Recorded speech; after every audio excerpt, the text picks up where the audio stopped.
Well, guys, I am back. Listen, today is Tuesday, June 23rd, and I am back. So, this is just lovely, and welcome back to the channel. If you are new to the channel, you can go ahead and subscribe. It's totally up to you. And if you've already met Just Lovely, welcome back to the channel, okay?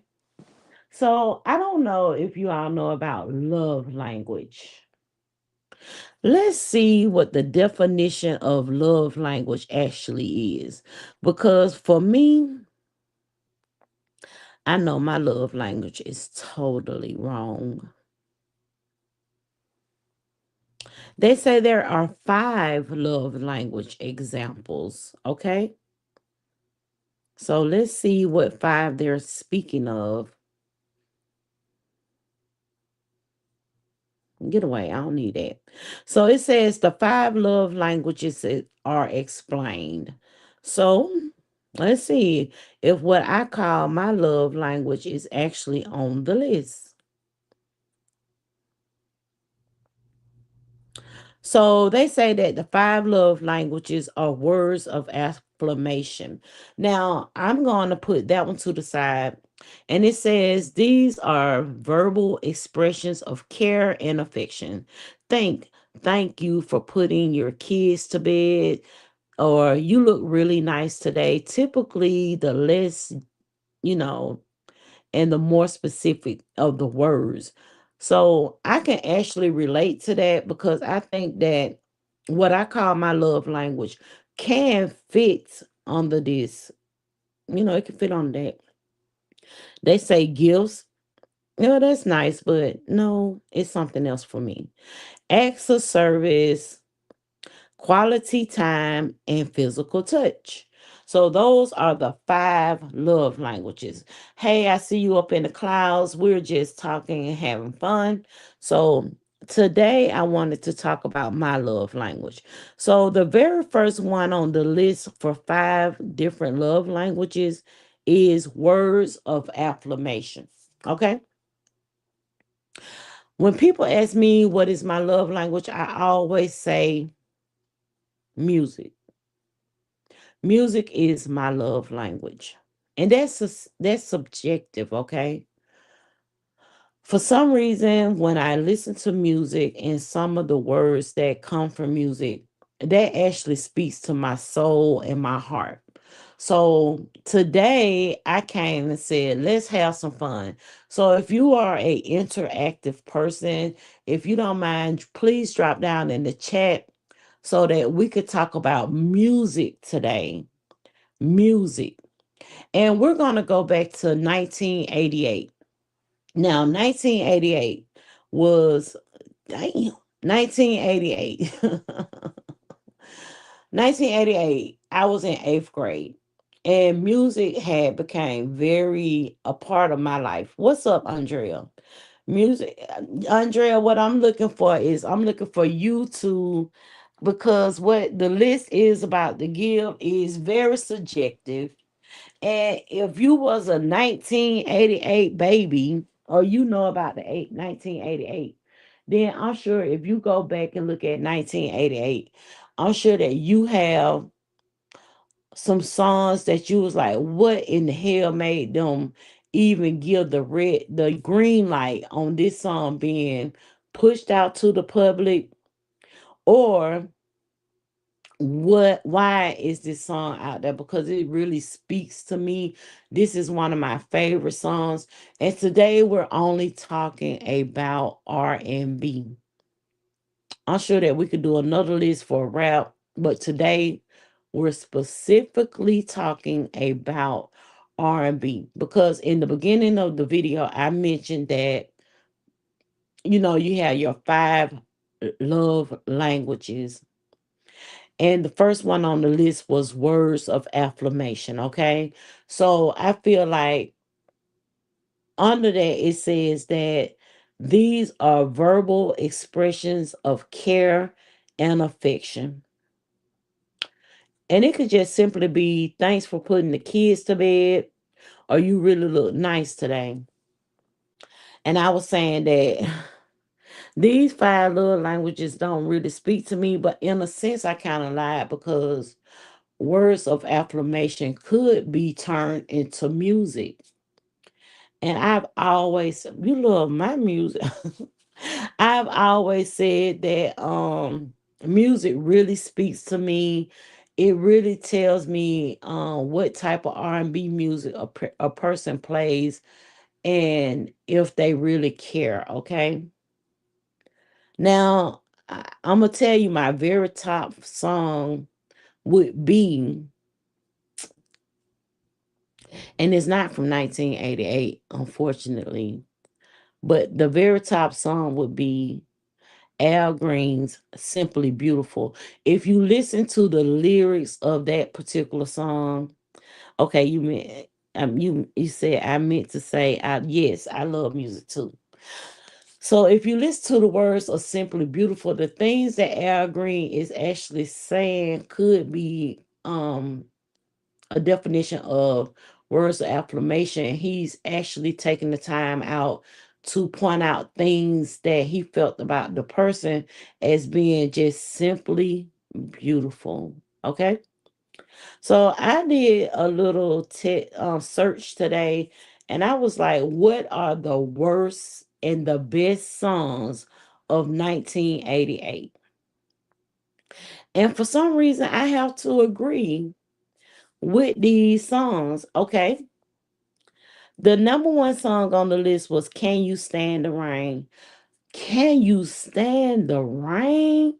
Oh my God. Um,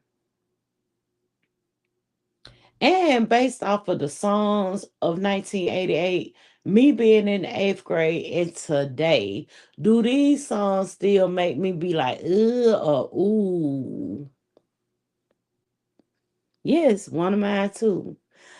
And I think that it was because for some reason that song really stood out to me because it actually spoke to my heart. Um and New Edition, believe it or not, was like one of my favorite groups. I remember in 1987, no, it was 1986. I don't know if you all remember the stores where you could actually go buy music. I don't recall at the time when I was able to start saying I want to go to Turtles. Turtles was a very popular music store here in the Atlanta metropolitan area. And basically what I would do was I would save my I would say my tuition, child. I would save my weekly allowance so I can actually go to the store and purchase albums. When Christmas came in 85, I told my parents I wanted a record player. I wanted a record player. And I basically used my allowance every week going to buy albums. I went to buy albums. And believe it or not, my first album was New Edition's album. Then it was Prince album. Then, believe it or not, y'all, I went about Harold Melvin and the Blue Notes in the sixth grade. That was 1986. So, can you stand the rain? Well, New Edition had already been out in 88, and this was one of the best songs according to this. She said in California we had Towers record. Now we can go and buy new music all the time, but they closed down. I hate that too. Um the last album I bought was a Cardi B album, and it was simply by mistake. When they were announcing Cardi B, um they was announcing her new album. You can actually purchase an album or a CD. Child, I just hit the button. I'm back, girl. I'm back. I just hit that button. And Andrea, if you want to come up, I'll drop the link. I'm sorry, I got some candy too. Hold on. Andrea might be at work. Oh, you can see.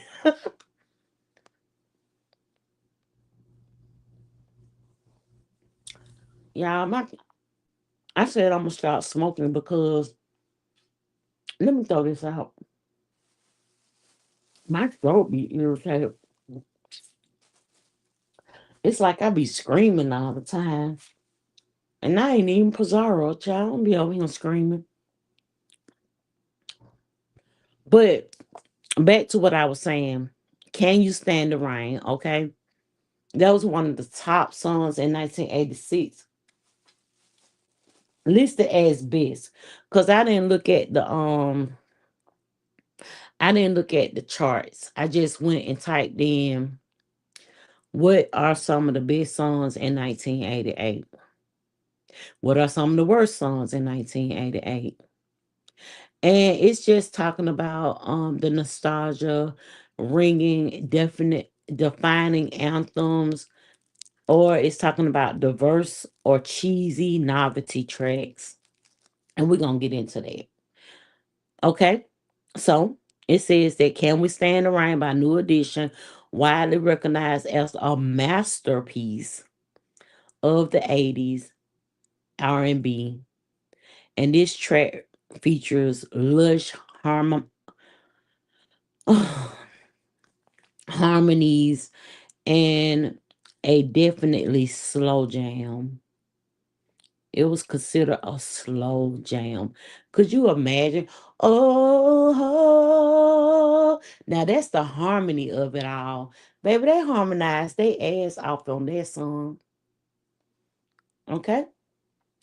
So if you have a song, and you can go and Google it,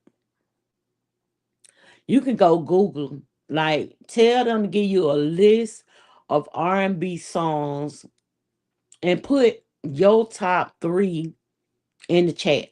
So we already know that by this list, and honestly, I do approve Can You Stand the Rain as being one of the best songs of 1988. So if you could find three, you could drop it in the chat. Okay. Now, number two on the list is Al B. Sure, Night and Day. If you don't understand too, I will be doing like little slick commentary within this because I ain't even gonna lie, y'all. When I saw LB Shore laid up in that damn hospital bed, I was so sad for LB Shore. That shit broke my heart, girl. They had a picture on the internet of LB Shore laid up in the hospital bed, looking like he wasn't even conscious. The man looked like he was on um life support. They had tubes all down his throat. They had the air things going up his nose. I didn't think Al Sure was gonna make it. I didn't think he was gonna make it. Girl, I was crying. Girl, I was like, only for a week later, my dad was in the same situation. And he made it too for about 3 or 4 months.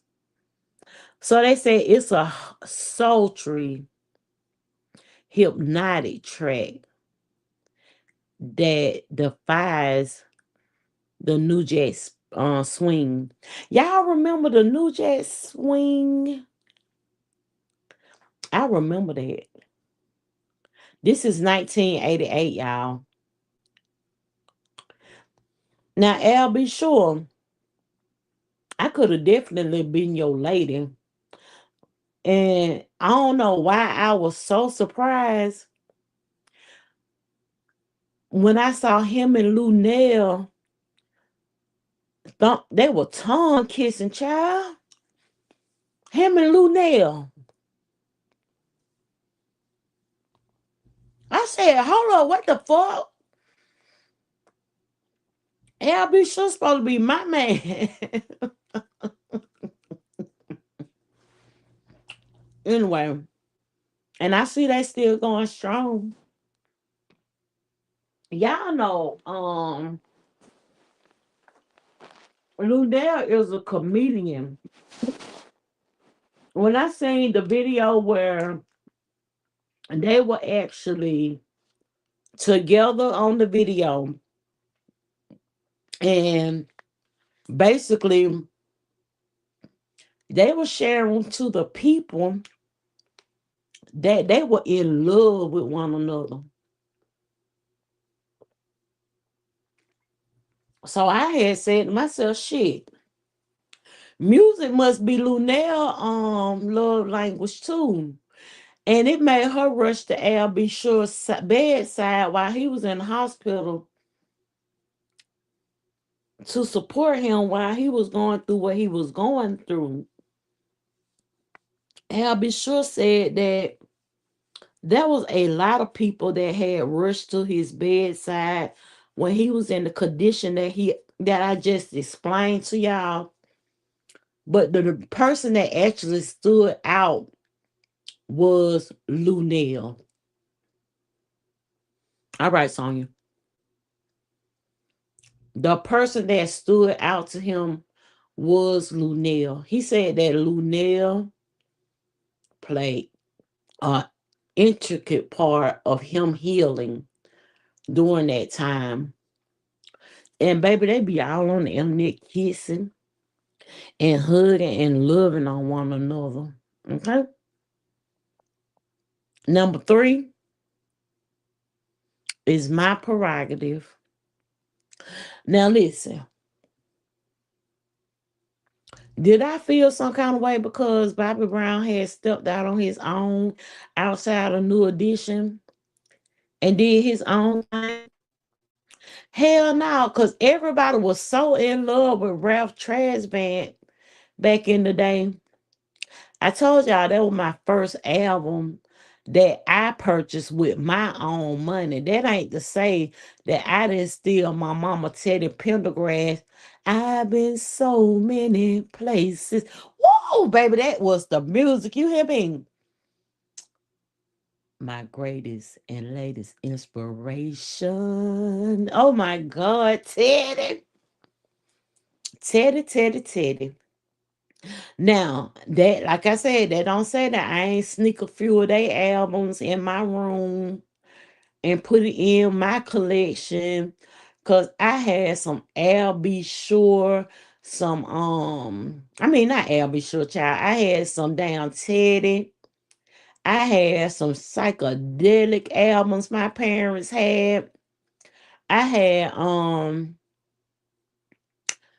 my God, my parents' record collection was off the chain. And I believe that me growing up in a household where they used to have the parties and on Friday nights, my parents used to have these parties. And I don't know if y'all remember back in the day, they used to have a show called Night Tracks. So while my parents was downstairs partying it up, and having a good time with they little card parties and they beer and they friends all around the house. Child, I was upstairs watching Night Tracks with my damn Funyuns and my motherfucking Miller Highlight. I don't know. I know so many people. Granddad didn't slick them a damn Miller Highlight, but yeah, my granddad he'll sneak me a Miller Highlight. I don't even like Bill. Hold on. You up here 2 times. I just bring up one.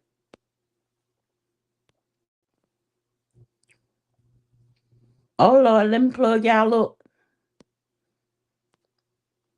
Hi, Andrea.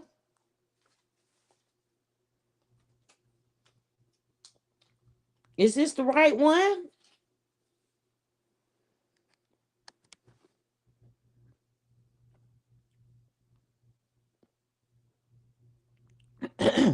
Oh, you said you in the back. I'm sorry. Let me see.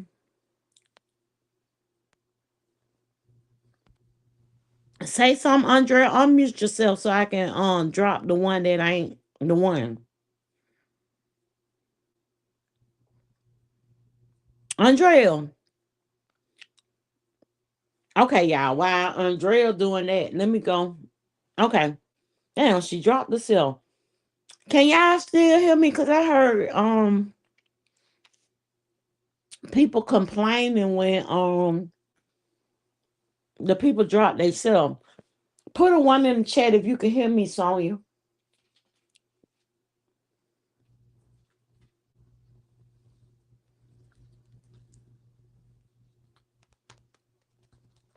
Can y'all hear me?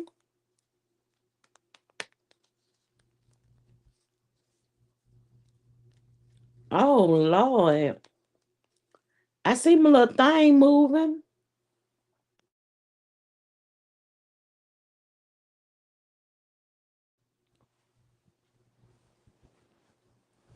Let me pull it up on my phone. Hold on. And see if y'all can hear me.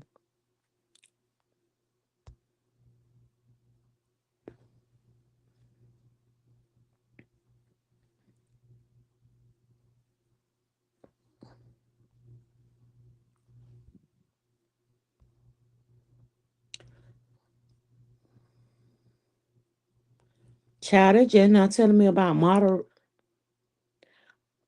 Oh, you can hear me. Hey, Donna. Child, they just not telling me about moder. They just not telling me about the manager mods.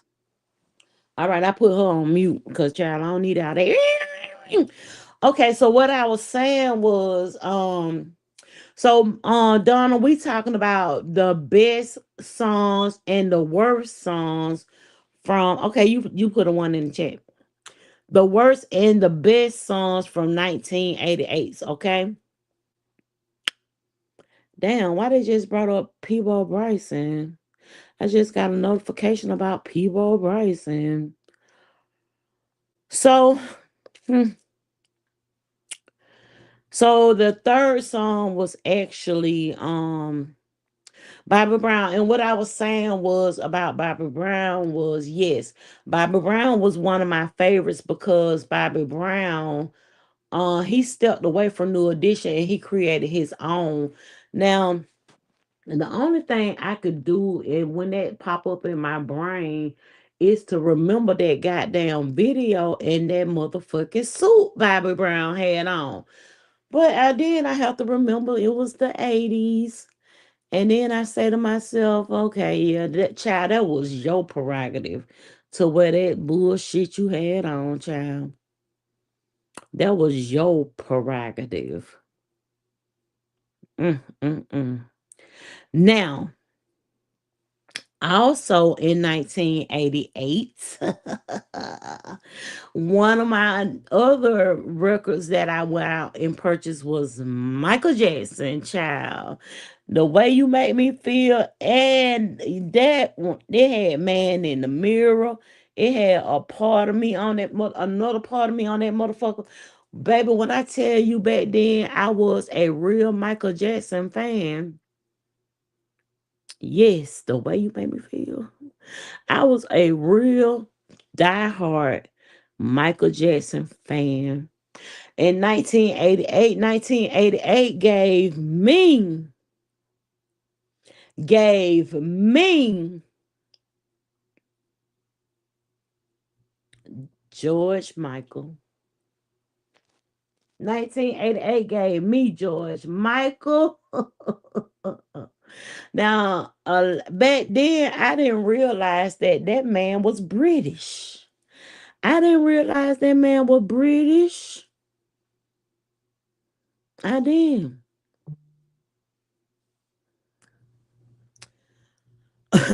Yes, don't be cruel. Oh, okay. You put your three in the chat. Donna Hughes, I asked everybody to put their three in the chat. Their favorite songs in 1988. When we get away from 1988, we not 1988, but our favorites now. Y'all need to go and look at the charts and tell me the worst songs from 1988. Now, and you see how I'm giving y'all a reason why these songs were my favorite songs. And then in the worst songs, I'm gonna give y'all the reason why they my worst. They the worst. And some of y'all might know why I said that shit was the worst. Okay. Oh, that was one. That was a good one too. If it isn't love, that was a good one. That was a good one. I used to like that song, but it wouldn't be. Now, one of the songs they put on here is Fishnet. I don't know, Mars Day and the Time. Mars Day and the Time, they had a very eclectic, um, they had a very eclectic way, the songs or whatever, but I'm gonna go back to them because that song, it was all right. Fishnets. Black pantyhose. Oh no, that one, it was okay. If it came on the radio, I probably would be like singing along with the chorus, but nope.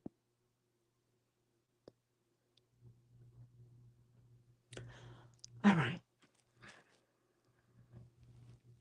Now, okay, that's your three.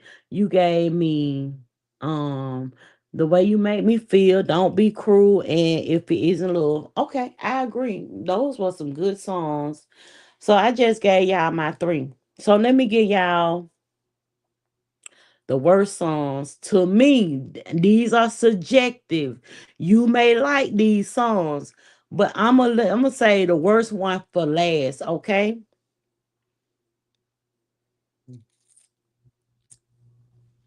the worst song for 1988.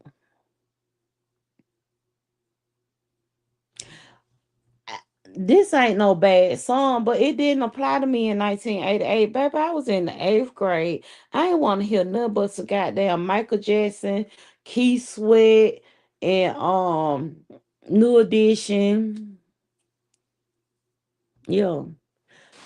So number one, worst song 1988 would be Get Out of My Dreams and Get Into My Car. Now, I don't know if y'all remember Billy Ocean. Where the hell Billy Ocean at? Where he at? You were 12. How old was I in the eighth grade?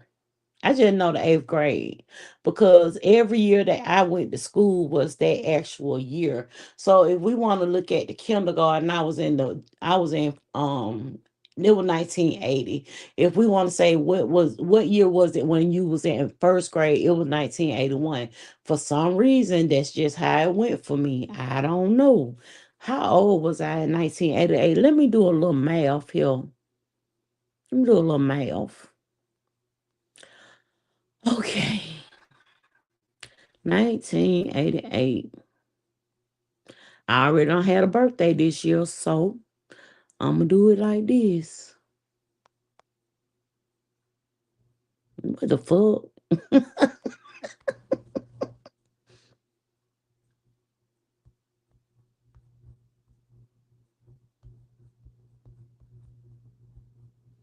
I was 14. Hey, J Don, you talking about the Backstreet Boys? I don't know. And I'm gonna tell y'all, it's two reasons why I did this video today. I did this video today because I'm a petty bitch. So I'm gonna give y'all the worst song for 1988 last. So cause I'm a petty bitch. And it has something to do with the video that I did this morning.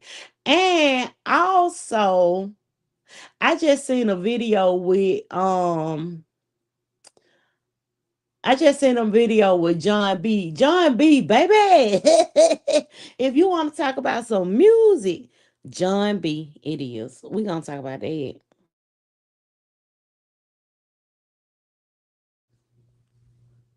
Y'all, I had to put y'all on mute because I don't want to sound like Jadon. Jadon be on here scracking that motherfucking lighter.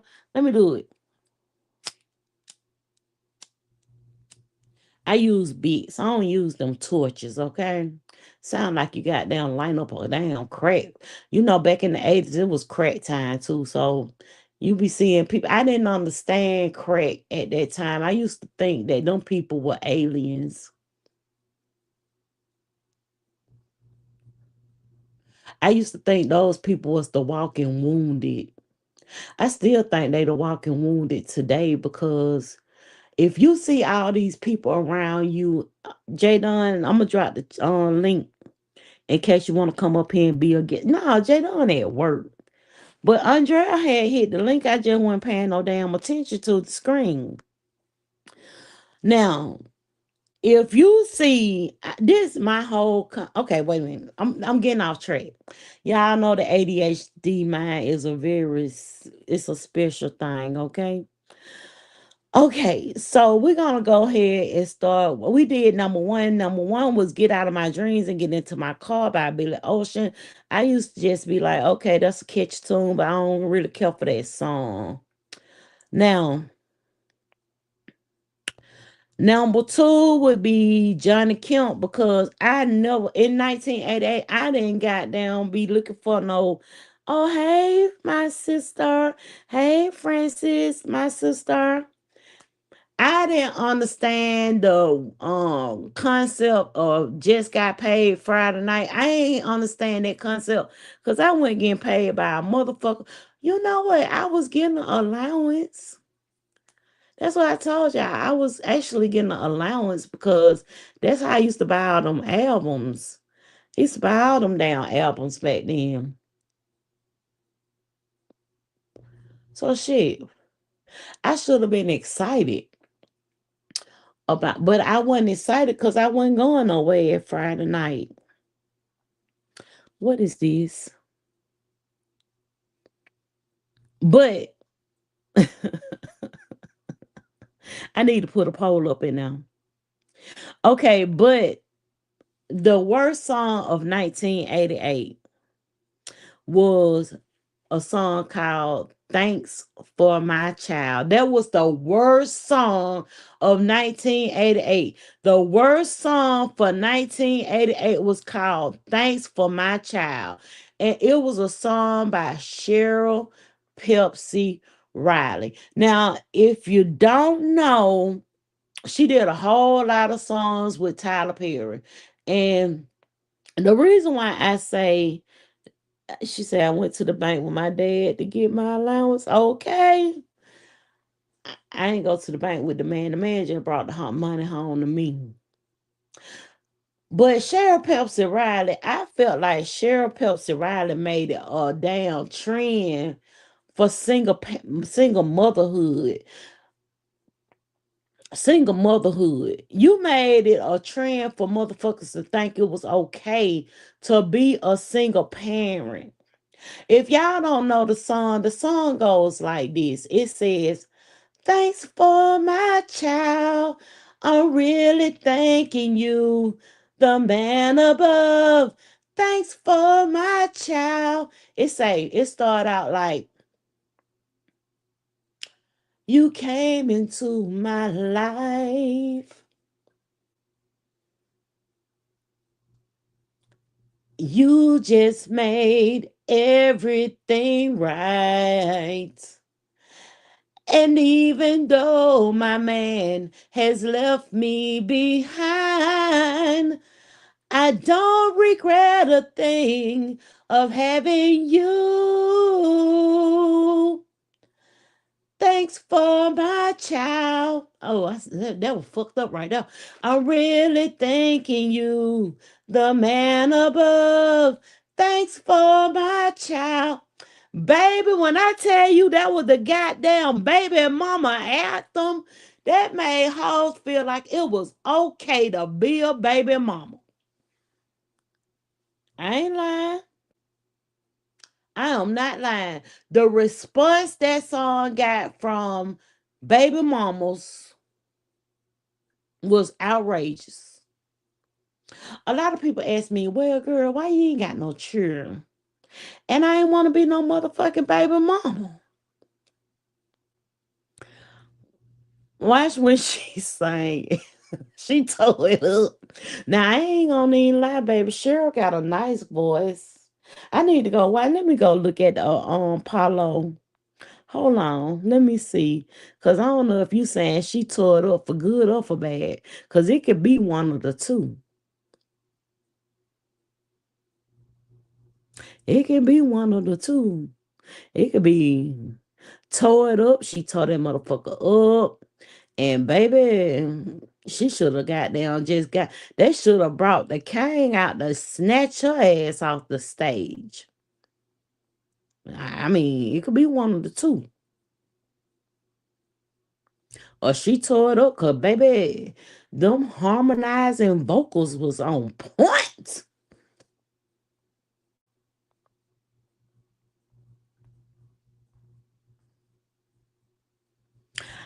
I remember in the 11th grade when people used to be, oh, here you go. Wait. Nah, they say wait for my child. Okay, Apollo, Michael Jamal one. Okay, let's see. Her number one hit song, Thanks for My Child, dealt with the subject of single motherhood. See? It became an inspirational anthem for women across the country. Look at Malcolm Jamal one. Her next single, How Can You Hurt the One You Love, speaks to the problem of domestic violence. And we're proud to welcome her to the Apollo tonight. So, ladies and gentlemen, please give a warm round of applause for me. No, for Cheryl Pepsi.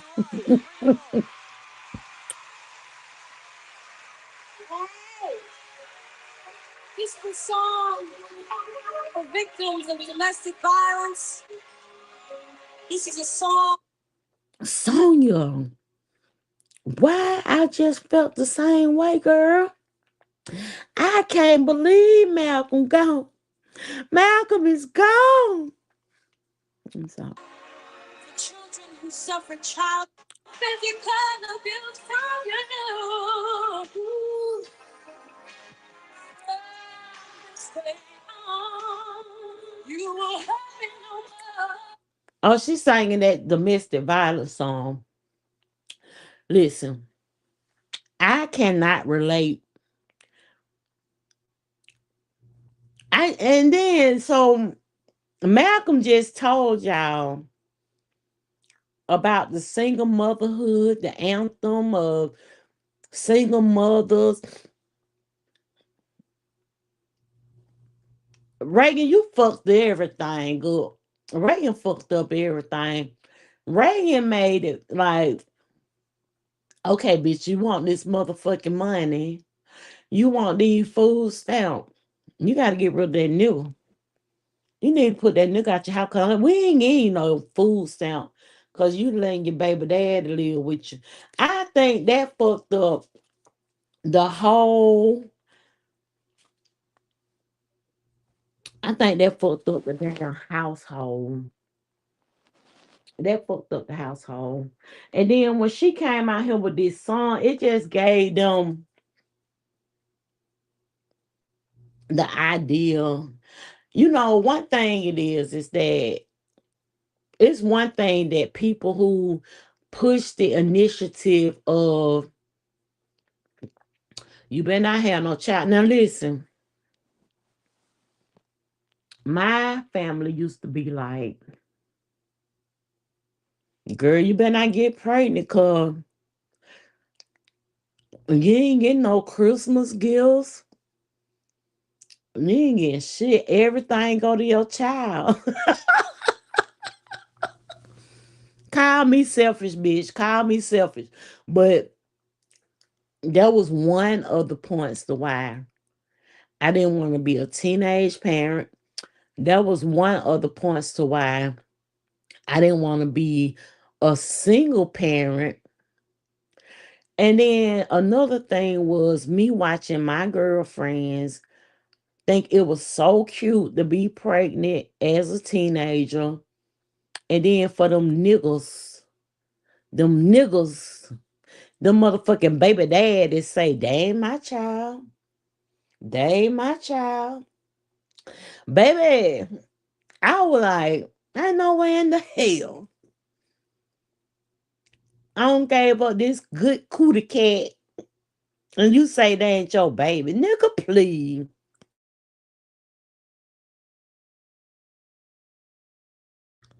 Negro, please.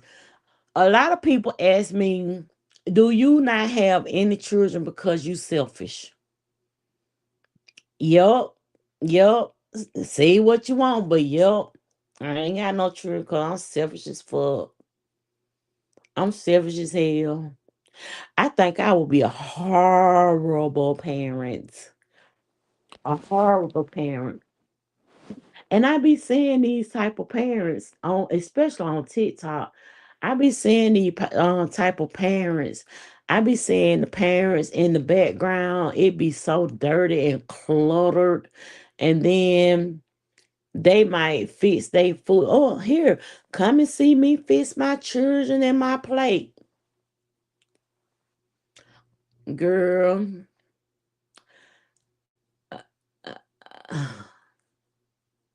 Why you fix your children them noodles for dinner? They could have the girl. I remember one time.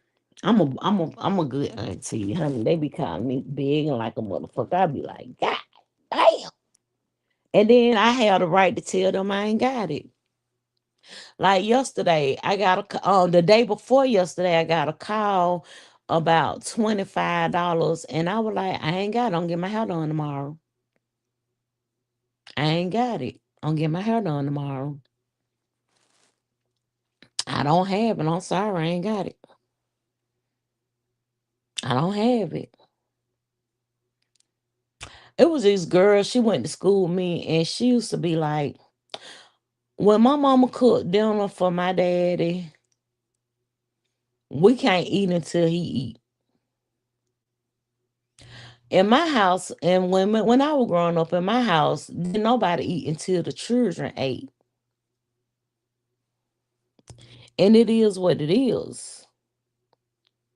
Every now and again, but not for dinner. Not for dinner. See, noodles is a snack. Noodles are, to me, noodles is like uh a lunch meal. Now, wait a minute. Don't get it twisted. If you made, okay, say for instance, you went and got some noodles, right? And then you had got some shrimp. You gotta divine those shrimp because don't nobody want no boo-boo shrimp, okay? So you went and got some shrimp and you sauteed those shrimp in a little butter and you seasoned them up really good and you sauteed them. You made the noodles, even if you use the pack that come with them, and you toss a couple of shrimp in that bowl, then you winning. You winning. Or if you had went and got a I'm finna say a London broil, not a London broil. But say for instance, you went and got you a even I say even a skirt steak, even a skirt steak, and you cut it into very thin slices, and then you actually put like some hoisin sauce, some garlic, because you ain't necessarily got to sit down and cut up some garlic, and you can use garlic in this case. If you use some garlic and you season it with some soy sauce, some horse excuse me, guys, some hoisin sauce, and you saute that up in a pan, and then you put them noodles together, and you left a little broth in those noodles, and you toss a little bit of that skirt. Now that's a dinner. Yeah, you gonna add some vegetables. Now that's a dinner. That is a bona fide dinner right there. I go for that. Cause it might be mean. My big fat little bit of ass, cause girl, fat where? I say my big greedy ass. I say that. If somebody had pushed the bowl in front of me and they did it up like the way I just described it, I go for that. I would. I go for that.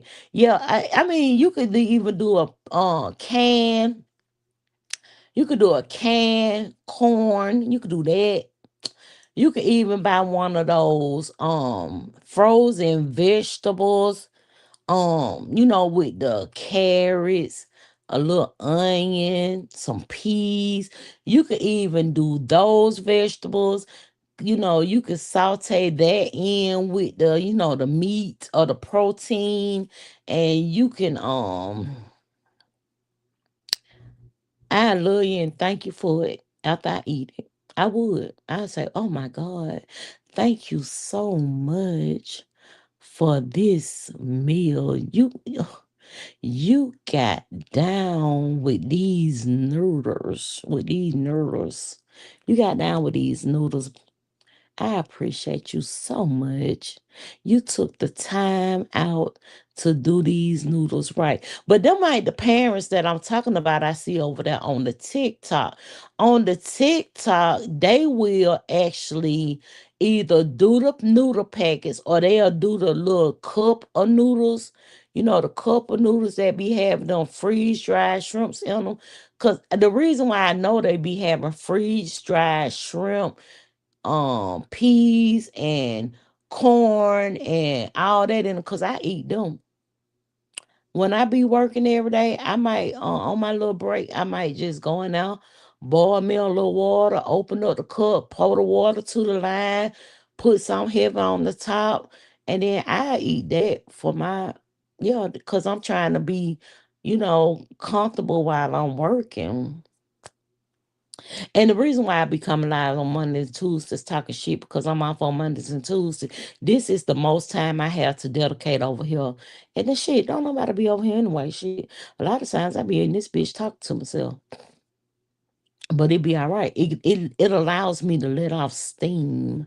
It allows me to be able to talk some shit and swallow some spit. It allows me to be the comedic bitch that I am, okay? Cause thanks for my child. That shit didn't come from nowhere today. That shit came from a situation that I saw today.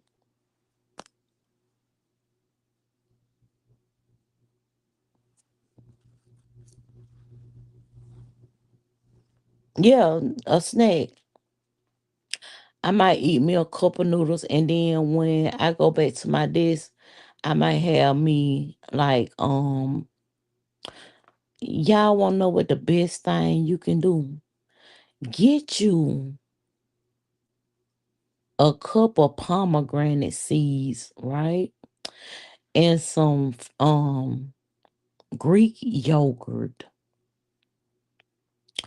and some granola and some honey. You can even not even you don't have to do the pomegranates, but you can do whatever like strawberries, bananas. When I tell you for breakfast, you'll be full. You'll be so full. That and a cup of coffee. Oh, child, oh girl, it is good. I have never had an acai bowl, but I think that my yogurt bowls be better. I'ma just say that. Cause sometimes I be creative as hell. Squirt a little honey over everything. Once I done put my little Greek yogurt, my fruit, my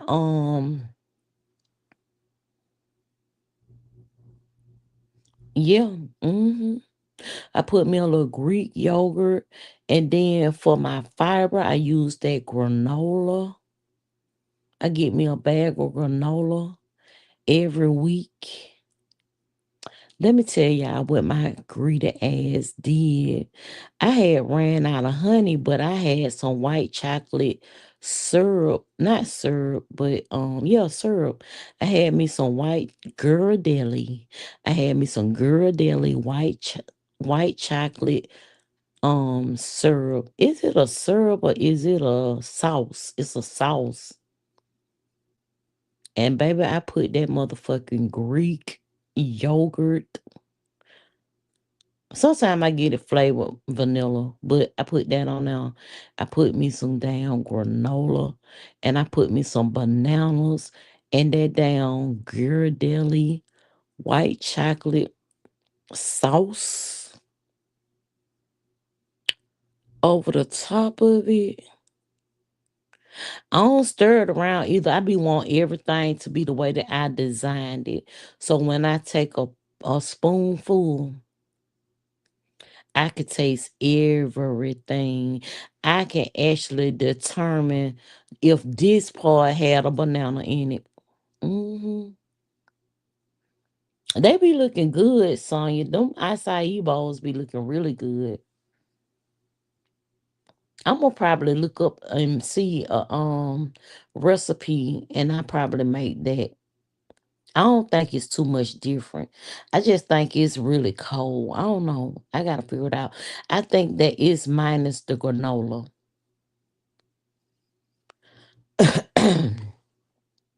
So we've been on here, damn, a whole nother hour. The first video was an hour. See, I come on here, I don't talk about shit. I done sat on here and we done talked about 1988, the albums that I like and the albums that I didn't like. And we talked about the albums that I actually purchased back in 1988. We even talk about an album that I purchased back in 2000, which was a Cardi B album. Now, do I have a record player to play it on now? No. So I just keep it for looks.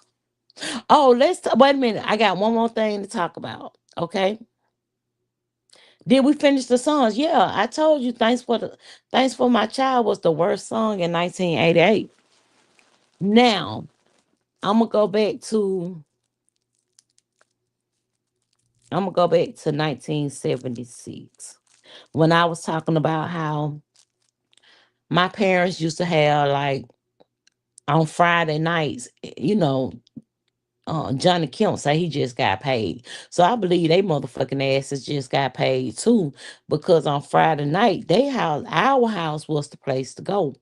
Now they will be playing cards, they'll be listening to music, and then they will use the album covers to get rid of the seeds out the damn weed.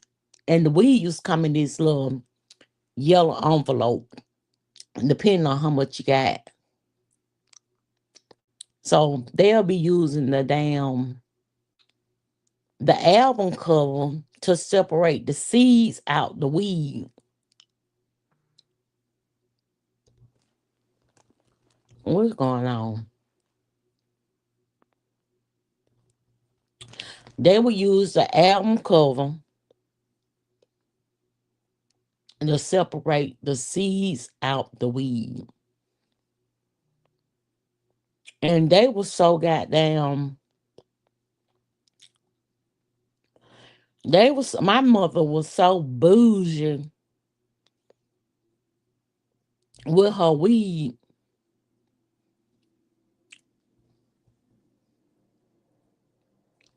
She would I'm gonna tell y'all what I'm doing. I have some I got a 240 count Albert's pink lemonade shoes. And I be fucking them things up. Her and her girlfriends, they were so bougie with the weed. Back then, 1.5 used to make rolling papers. You could choose from strawberry, I think banana, and coconut. And that's what they used to roll their weed up in. But when I figured out that they had flavor in that paper, I used to get me one of them papers. Cause it wasn't number paper with flavoring on it. And I used to tear it and suck the strawberryness out of them damn papers.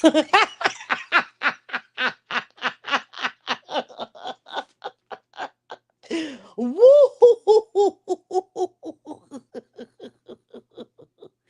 Baby, what I tell y'all? I was so fucking corrupt. Can you believe how corrupt a first on all sides of the family? So I was a first grandbaby that was actually a girl on both sides of the family. No, wait a minute. I take that back. I was a first grandbaby that they knew for sure was the mother. Well, I can't say the mother, but I guess on my mom's side, you could say that they knew that I was their grandbaby because my uncle had a child and he wasn't really sure. I say that because it was some going on with the paternity of that one, but child, especially on my daddy's side. On my daddy's side, baby, you couldn't tell me shit. You could not say shit to me, and I could be all the way in the motherfucking wrong. You hear me? I could have been all the way in the motherfucking wrong. But see, on that, it was even a paternity issue on that side too. And both of them were boys.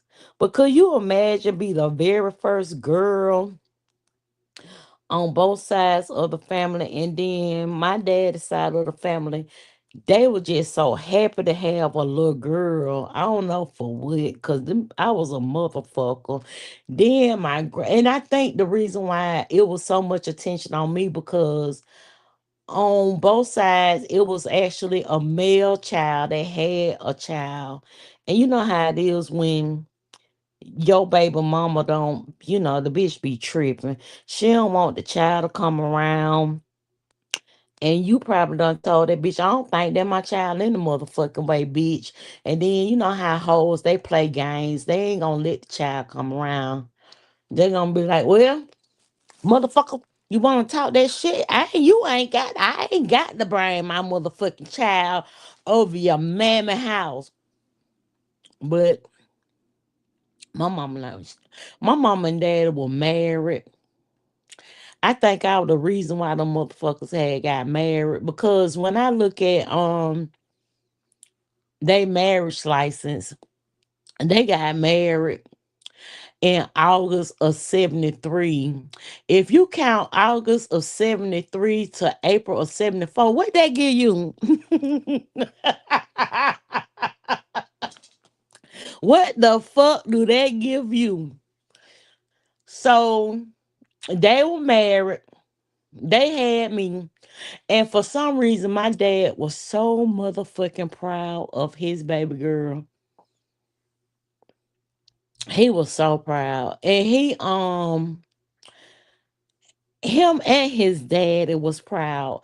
I think my granddad was so proud because this his very first actual grandchild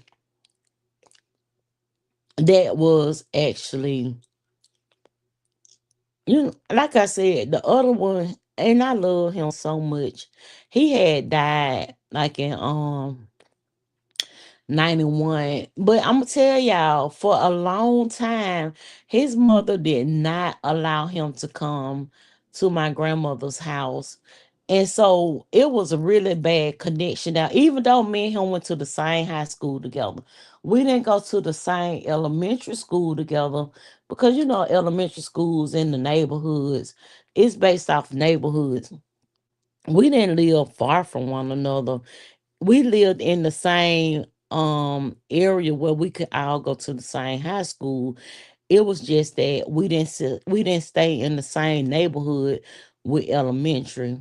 But every now and again, he might come and spend time with us, but he wasn't around like that. But for some reason, baby, I was around to the point to where when I be talking about my family and things like that, everybody assume that I'm talking about my mom's side of the family, but I'm actually talking about my dad's side of the family because that's how they were when it came to me. Now, let me tell y'all about my granddaddy. My granddaddy was a bad influence on me. My granddaddy, he could have had me, I could have died being around my granddaddy because my whole thing was I wanted to go everywhere with my granddaddy. I wanted to go everywhere with my granddad. My granddad used to have me at the lodge meeting. He used to have me at the lodge meeting. He used to have me at the liquor house. He used to have me over all his girlfriends' house. I'm talking about, I remember this just as plain back. I remember this. And I told y'all I was in the kindergarten in 1980. So I remember all the way back to at least 70.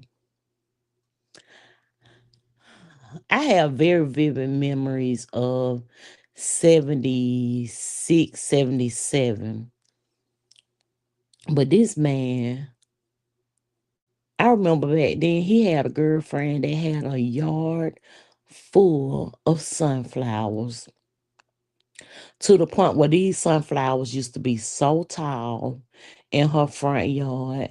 And that's how I can remember we were going over Betty Jean house.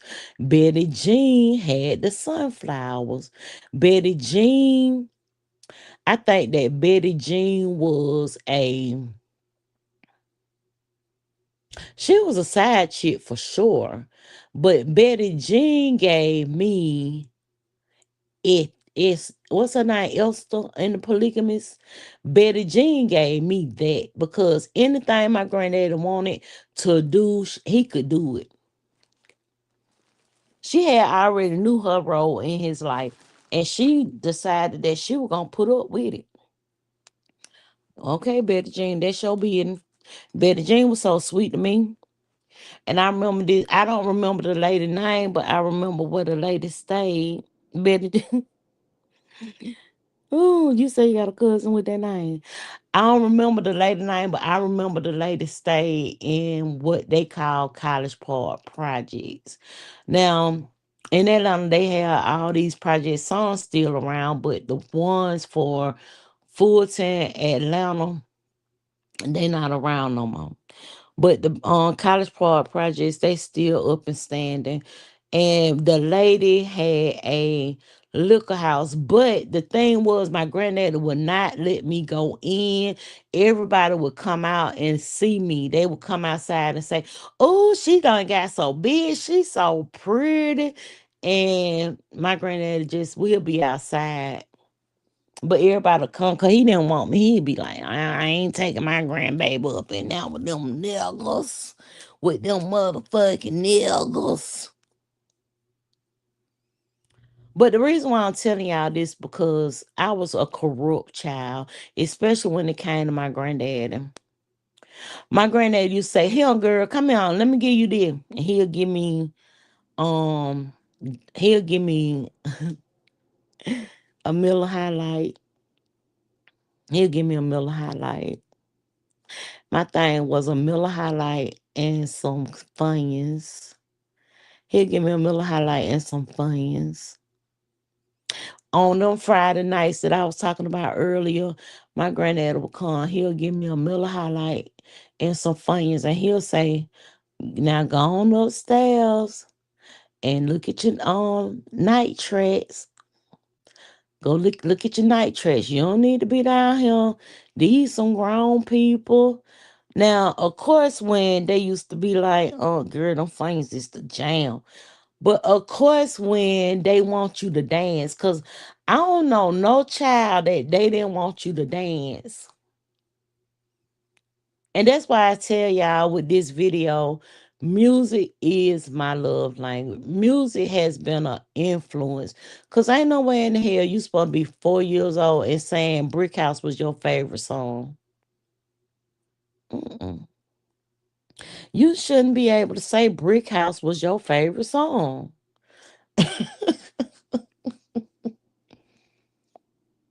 She's a brick. They be like, go on and do your dance.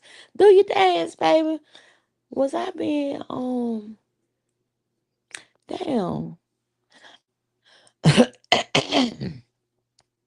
Was I being abused? I mean, didn't nobody touch me or nothing like that. Then I wasn't one of the you got people these days that be like, as a baby, as a child, okay, cue the trumpets. Cue the trumpets.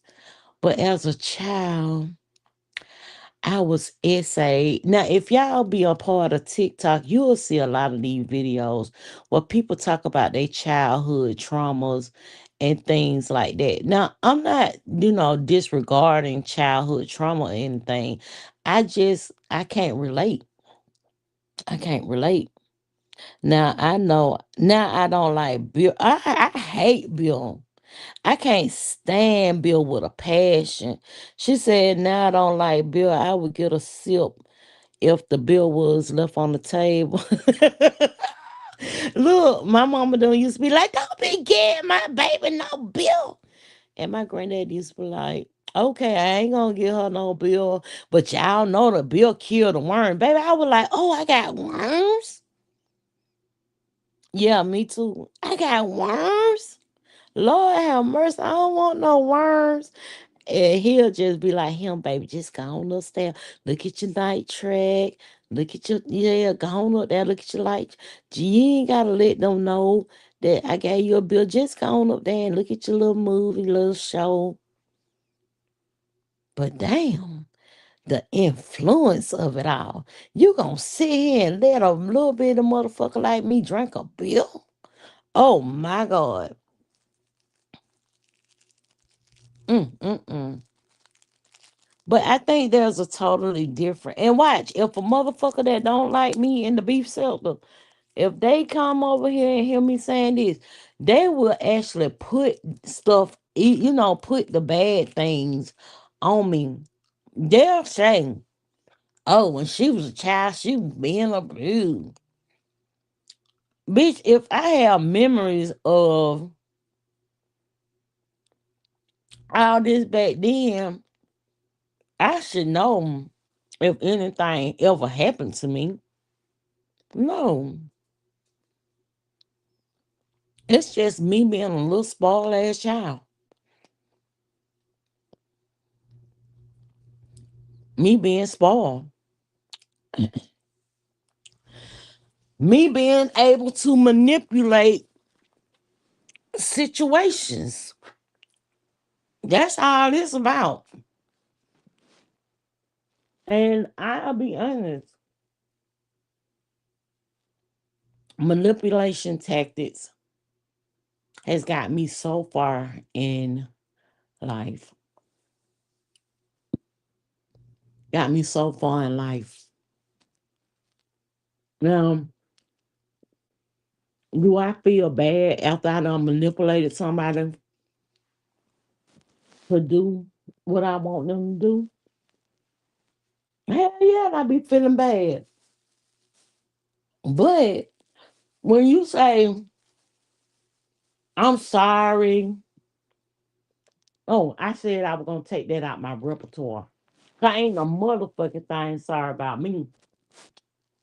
But when you say, I apologize because I ain't even need that. I got all this over here.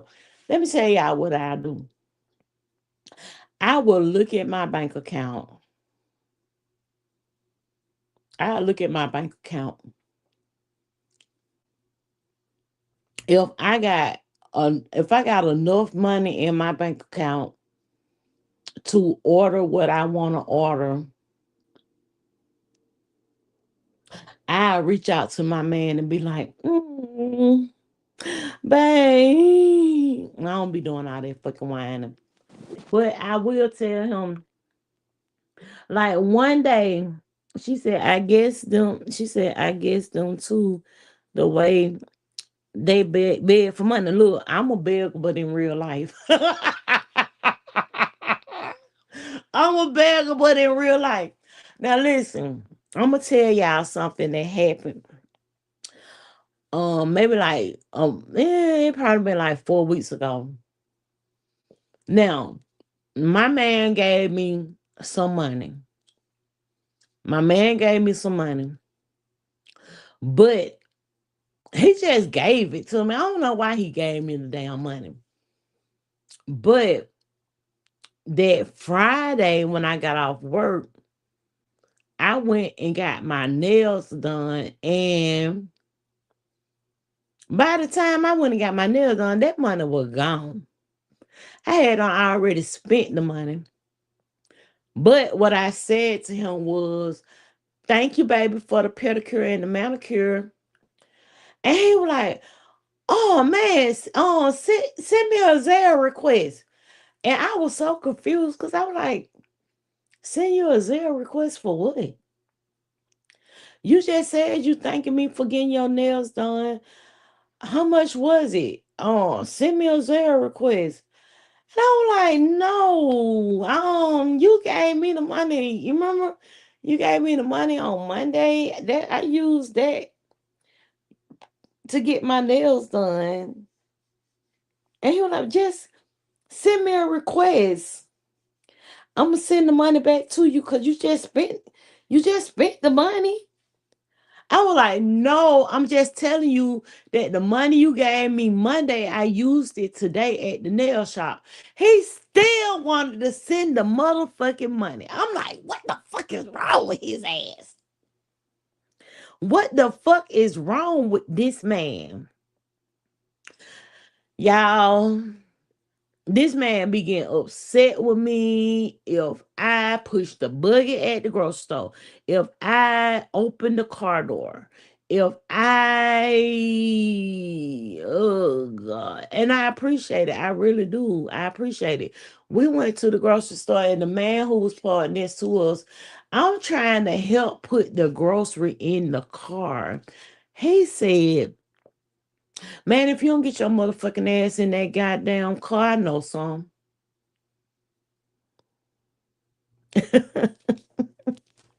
He said, if you don't get your motherfucking ass in that goddamn car, I know some. He said, the door is already open. Get your motherfucking ass in the motherfucking car. I just went and opened the door while you sitting up here trying to help me put this shit in the motherfucking car. The man was next to us. He was like, hey, you want to use my belt? I be trying to tell my wife all the time she ain't got to pick up a motherfucking thing. That's what the fuck I'm here for. You know what, Sonia? I have been exercising my right to send him a request for Zelle. I have been. Yesterday when I got my hair done, he was asking me how much that cost. He said send him the Zelle request, and I told him you already paid for it. He said, "What your bank account look like?" I said, "My bank account look okay." He told me to screenshot it, and he just sent me $120. He sent me $120 this morning. So I don't have to beg on YouTube. I don't feel like it's a need for me to have an overflow or whatever. I mean, it's good to have money, but I'll be honest with y'all, I ain't gonna do nothing but go to Shein, Amazon, and now the girls don't told me to go to TikTok shop. I'm gonna be up in here having a whole lot of shit that I don't really use.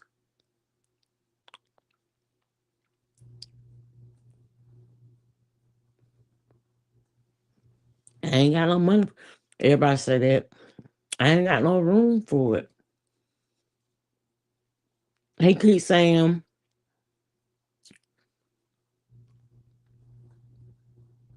he he owned a home for the last couple of weekends.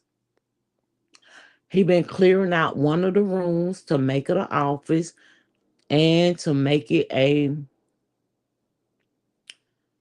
like a vanity area, closet.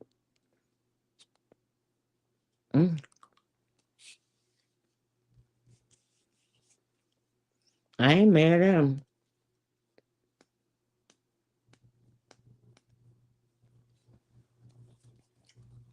Mm, my family, they like him.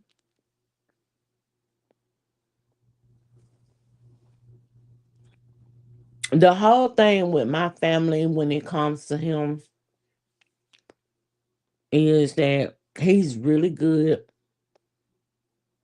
They want me to get remarried. They want, but see, we haven't even gotten to a place like that. My family wants me to get remarried. And I'll be honest, guys, I've been looking for somebody who, because now I'm over 50. So I've been looking for somebody that when we retire, we can travel and we can have us a real good time in life. That's it. And my family, like, he's the one. But my family don't say he's the one on everybody. They say you turn your nose up at people, let them have a stomach, and you'll act a fool. Hell no. What the fuck? I don't like him. You don't see that big ass stomach? My cousin, she was trying to introduce me to a guy. He owned a restaurant here in Atlanta. It's a little bar and lounge. They serve food. And I was like, I don't like him. Why? He got money. It don't matter. Like, I don't like him. Ask him, do he get 401k for this restaurant and lounge? He seemed like somebody who used to sell drugs back in the day, and they want to have them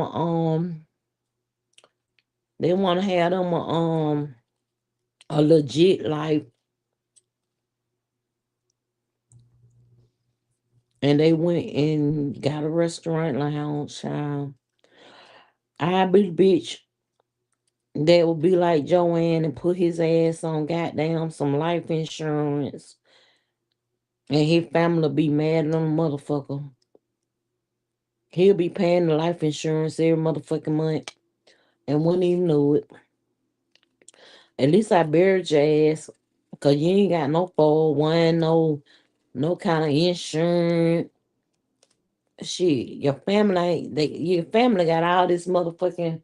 They reap all the rewards and then have the audacity to put insurance on your motherfucking ass.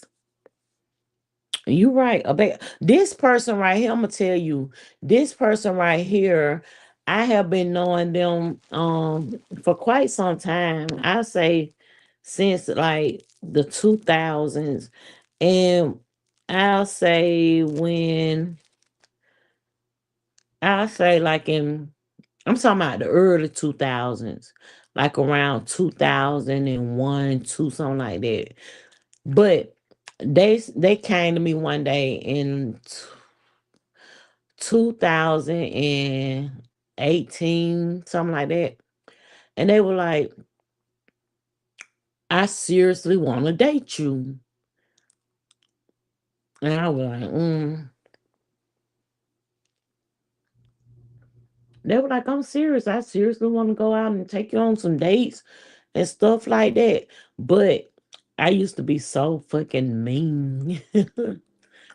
I used to be so mean. And see, at that time, oh, you meant the lounge owner? I've been so fucking mean. I was mean as hell to him because in 2018 I had just got a divorce. I wasn't, when you get a divorce, you got to learn yourself. You got to know how it is to not be up under and with somebody. And then he was in the midst of a divorce at the time. So what did I do? When I went out of town, he would be Sophie babysitter. He would be Sophie's babysitter. I'd be like, what you gotta do this weekend? Oh, this ain't the lounge owner. This somebody who he actually got a government job. He'll be like, I'd be like, what you gotta do this weekend? You going somewhere this weekend? He'll be like, no. What you trying to come over here for the weekend or something? I'd be like, no, but if you got time, can you watch Sophie? I'm finna go out of town. I'm finna go out of town. You got time? Oh, see, this the case right here, what I was talking about earlier today. Now, we got a new person that has entered the chat. Their name is Chicago. It's at Chicago 3127. Now, me looking at this profile picture, this give me the idea, and because these names done change, I forget. But go ahead and it's the head, not the heart. That's all I'm saying. Cause y'all know I had brain surgery, right? But if I'm not mistaken, this person name was OES.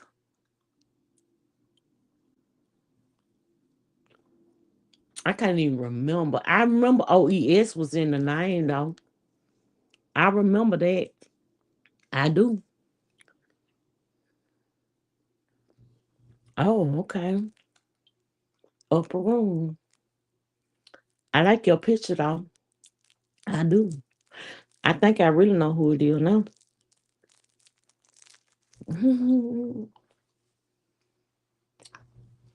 Yeah, but I would use him.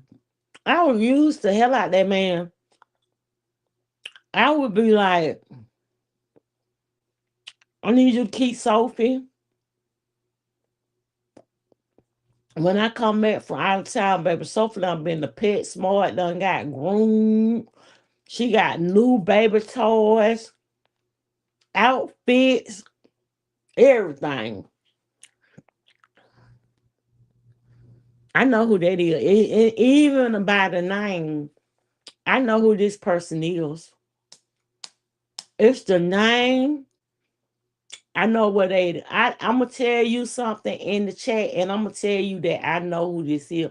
It's the name, and it's the profile picture, right? But I bet you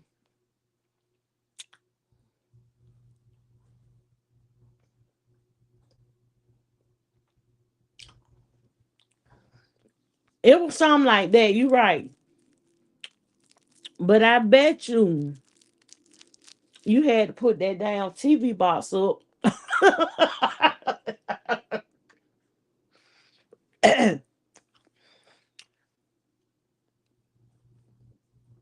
You had to put that TV box up. Hmm.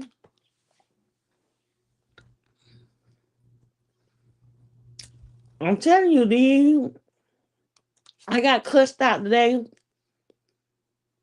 because the ad Diamond Cluster Hustler. I got cussed out.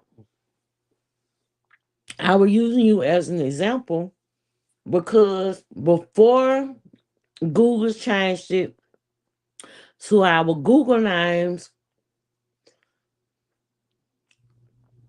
a lot of people's name was something else.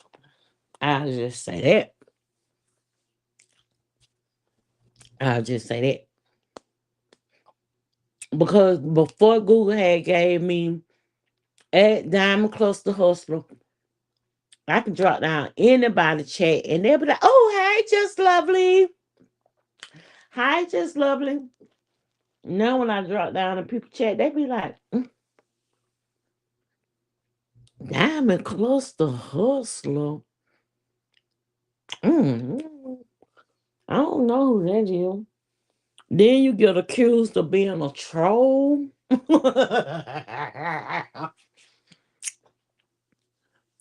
I can't help you got that thanks for my child syndrome, girl.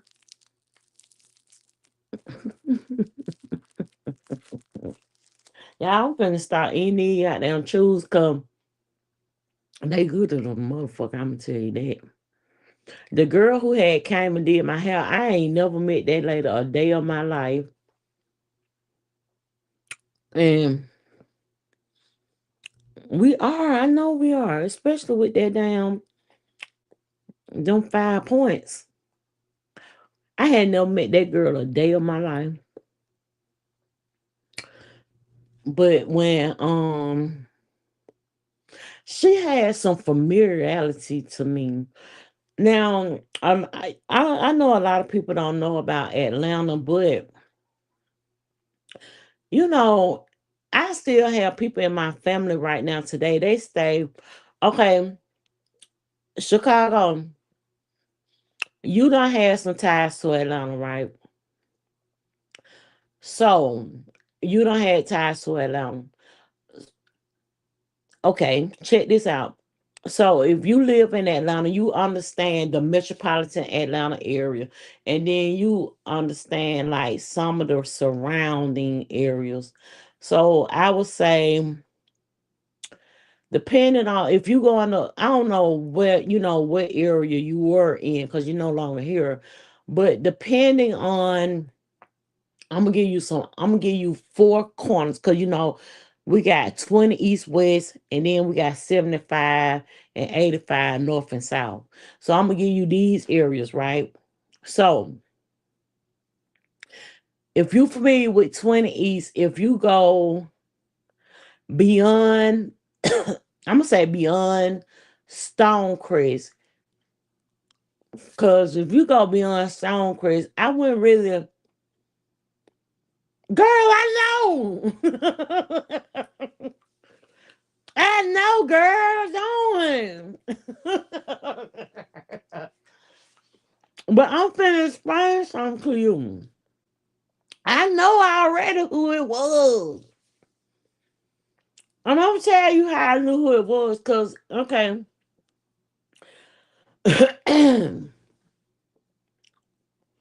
A lot of people that was in the career field that you was in, 9 times out of 10, they gonna have some correlation with that picture, right? And then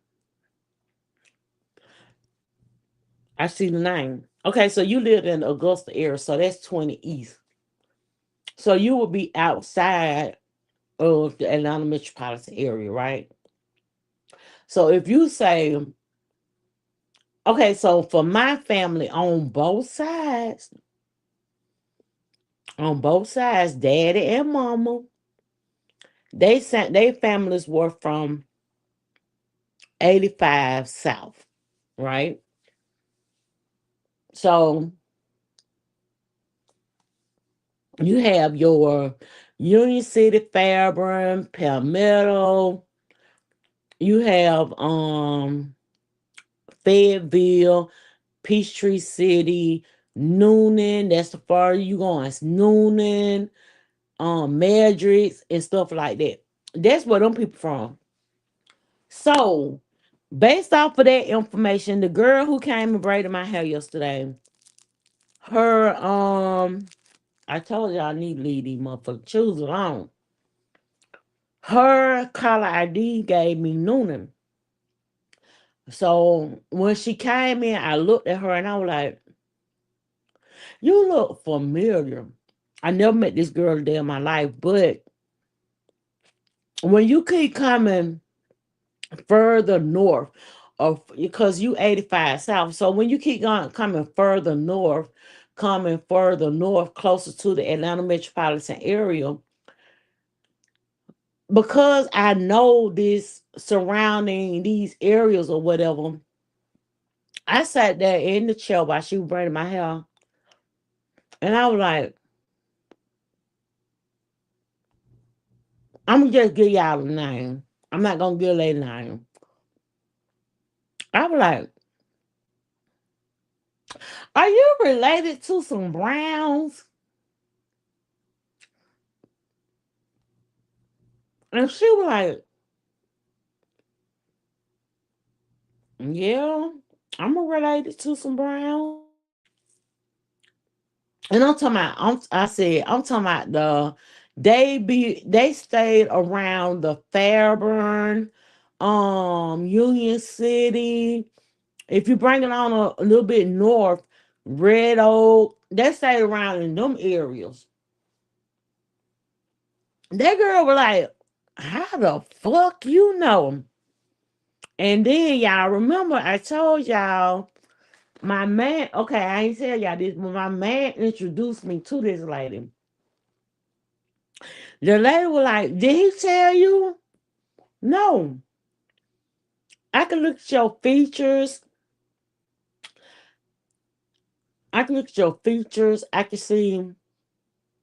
I said, "I'm gonna tell you a person name who you remind me of. Not your mannerism, but as far as your facial features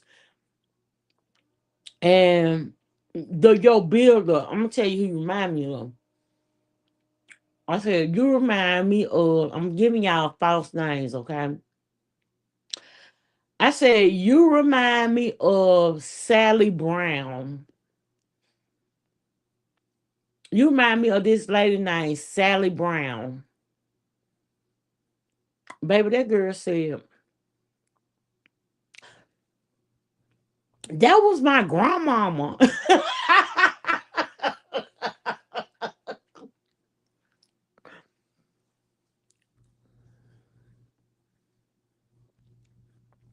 No, now I'm gonna tell you how he had introduced me to her. Now, my man, he is actually from 75 South. Okay, 85 and 75, they run parallel with one another. But when you break off, you can go towards Alabama. And then if you go down 75, um you'll be going towards Florida. So his family is 75. But I'm gonna give you a last name since you said that, but I don't know. So I'm gonna give you four last names of the families that could be a part of your ex. You have some Tallies, you have some Barbers, you have some Arnolds, I'm gonna give you a couple of them. You got some Millers, you have some Rainies, you have some Glass. So yeah, those are some of those names. But I gave her one of those last name. And then I kept on looking at her and I was like, you related to them Browns. I was like, and you really remind me of Sally Brown. And that girl was like, "That was my grandmama."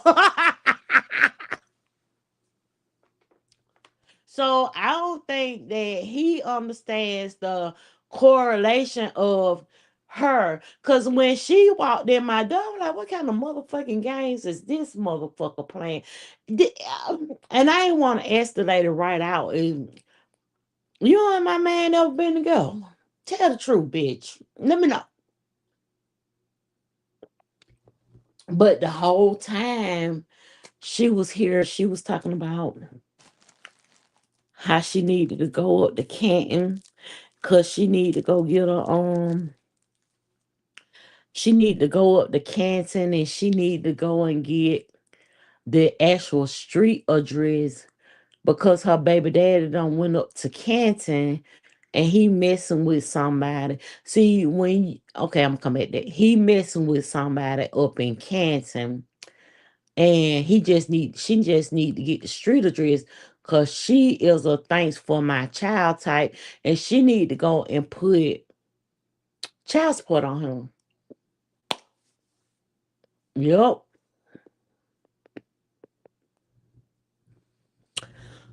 You know what?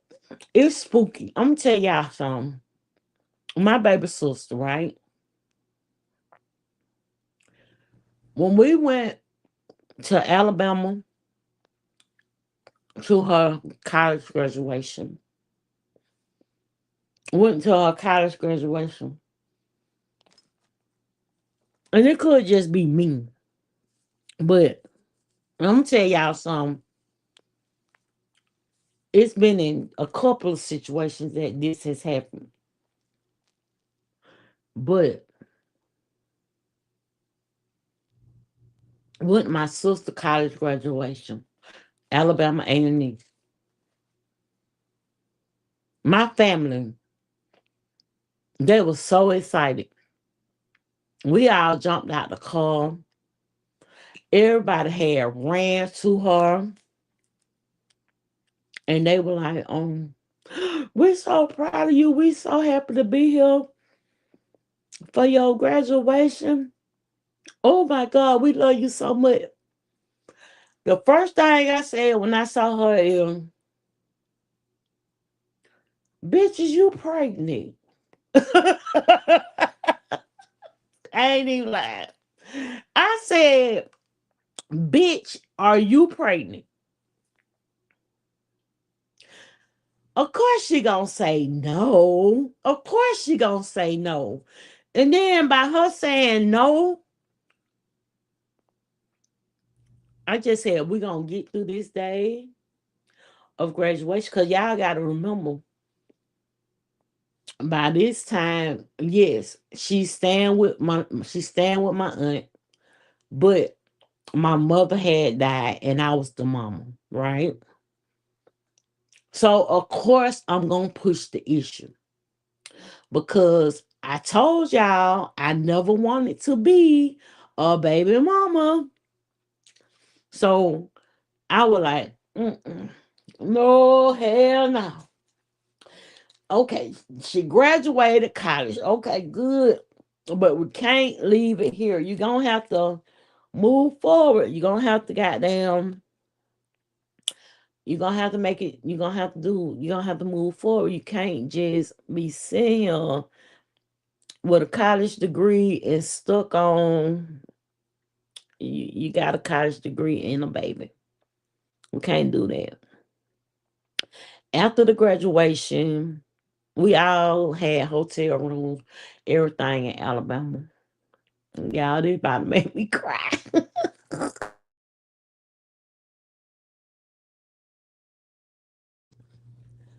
Oh God. We had got hotel rooms. Everybody stayed down there for the weekend. She had an apartment. She wasn't staying at the dorms. So me and my aunt stayed at her apartment. We didn't get a hotel room, but the rest of my family did. The next morning I had got up. I had went to Walmart and I had about 3 pregnancy tests. Cause you ain't finna play in my face. You're not finna play in my face and tell me no. Then my family was like, why are you doing? Like, why is you picking at her? Why is you? And I'm like, nope, she pregnant. The girl is not pregnant. She said she ain't pregnant. Now, who? I'm like, how in the hell y'all gonna say who she pregnant by? It could be anybody. She pregnant. Point blank. Period. She pregnant. So it was me, her, my cousin, and one of my other aunts, and the aunt that helped with her getting it through school without my mom. My daddy's sister, by the way. And I said, okay, prove it then. Prove it. Here, take these tests. Prove it. I said, I'm going to keep one. You go in now, pee on the stick, bring the results back. Why the results came back?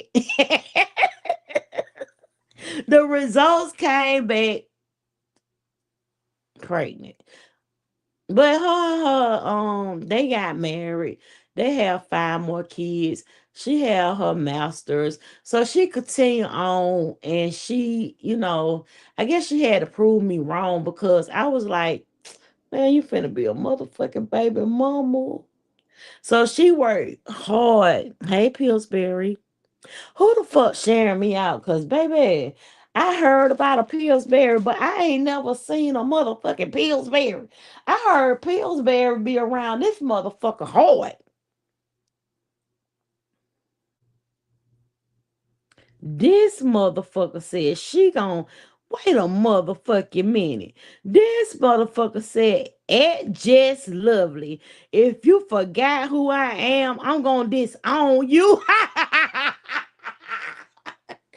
Motherfucker, you better not disown me. What's good, Pillsbury? Baby, Pillsbury be up in it all, baby. I heard Pillsbury was finna make Pillsbury had did a remix of goddamn Salt, Pepper, and Mill X. Mill X one top hands down. But Mill X, I'll take your man. He said, I'll take your one man. Baby, I heard Pillsbury was finna take my guy. He was finna take his woman, as well as landlord Lemon. Um, I can't even think of all the motherfucking niggas who got down Crystal done been up on. I just know landlord Lemon, Pills. It's another motherfucking too.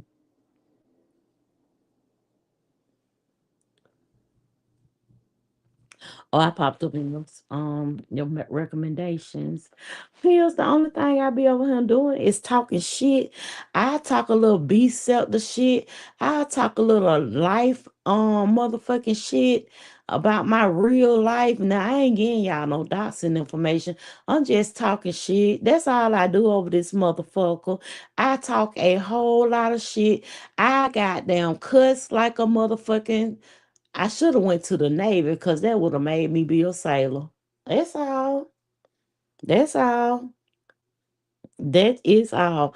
But the word, that's sometimes I would call it a clairvoyancy. Like I told my sister that she was pregnant, and she wasn't showing, it wasn't anything like that. It was just some kind of something hit my spirit. And I thought that she was actually pregnant.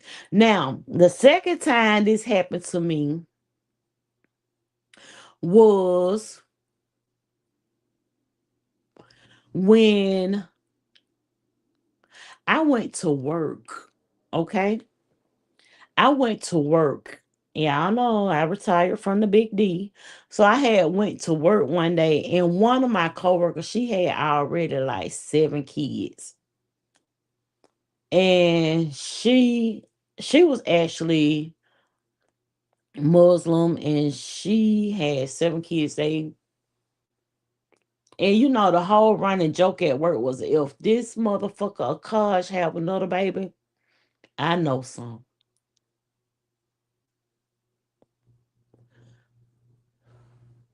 One day I went to work, and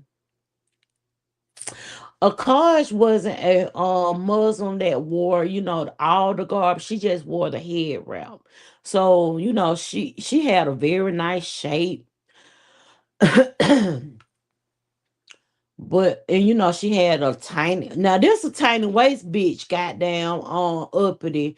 This was a tiny waist bitch. So she had a very nice shape, tiny waist, a big booty, but you couldn't look at her and say she was pregnant. So one day I was like, God damn, Makash, how many motherfucking children you gonna have? Bitch, I'm so sick and tired of seeing you pregnant every motherfucking year. You round here with a big ass stomach.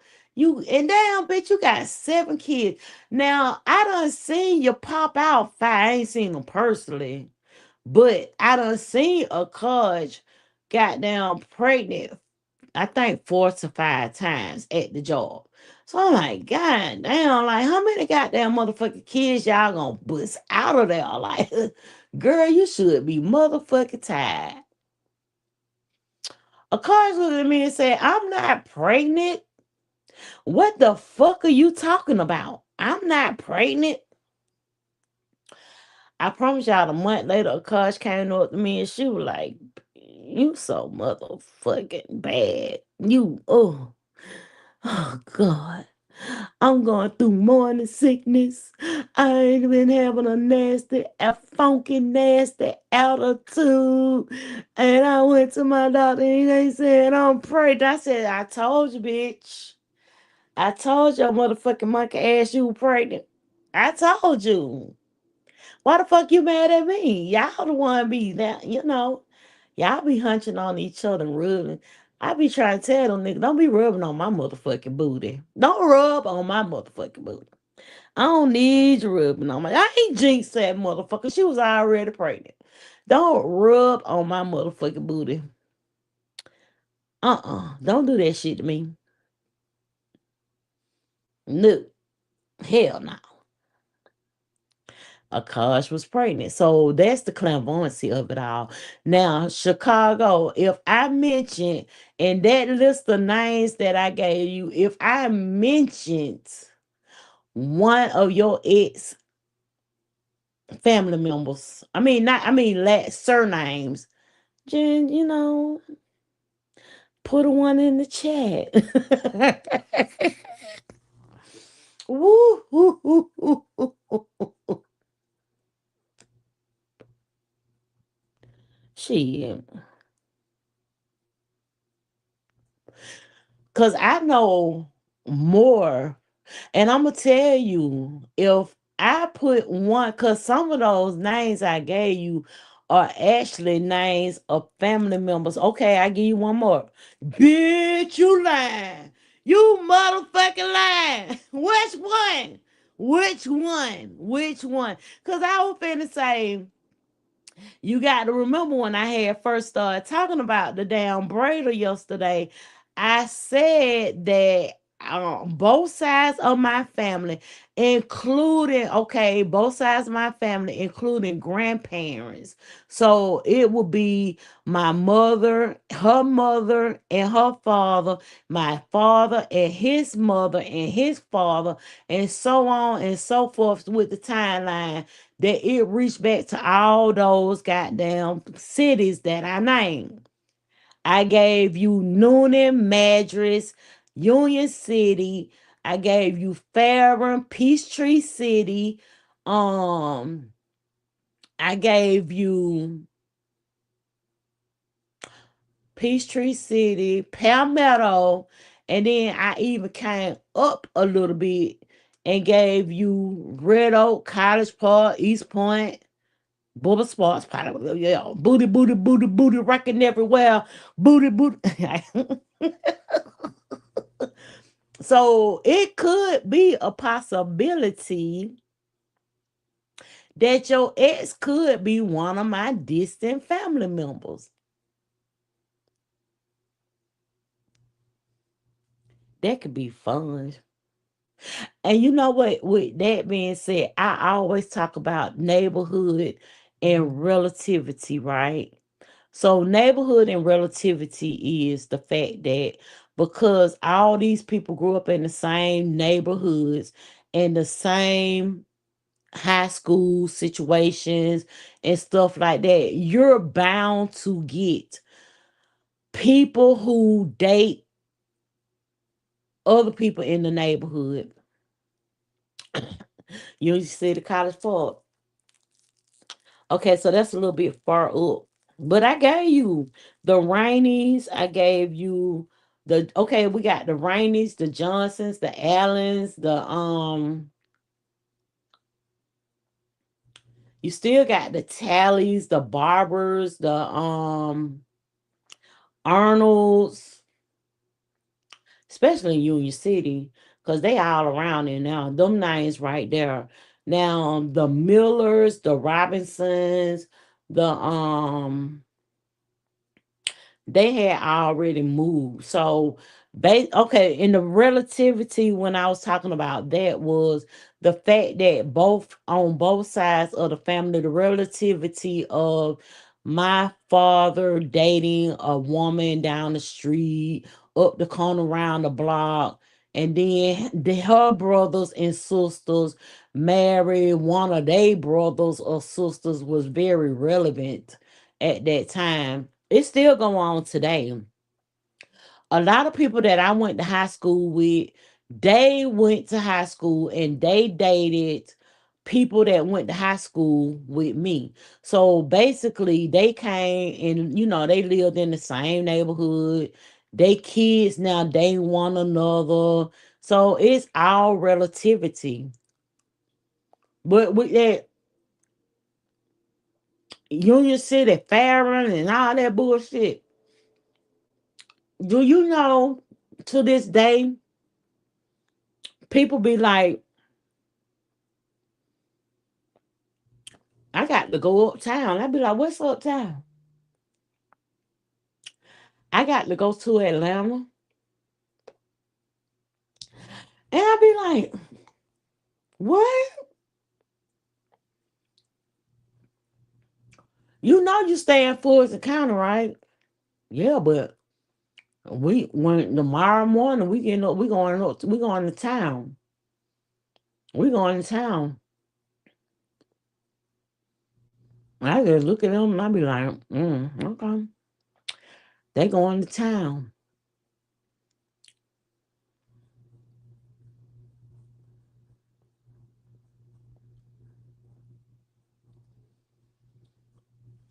Yeah, those do. Those do.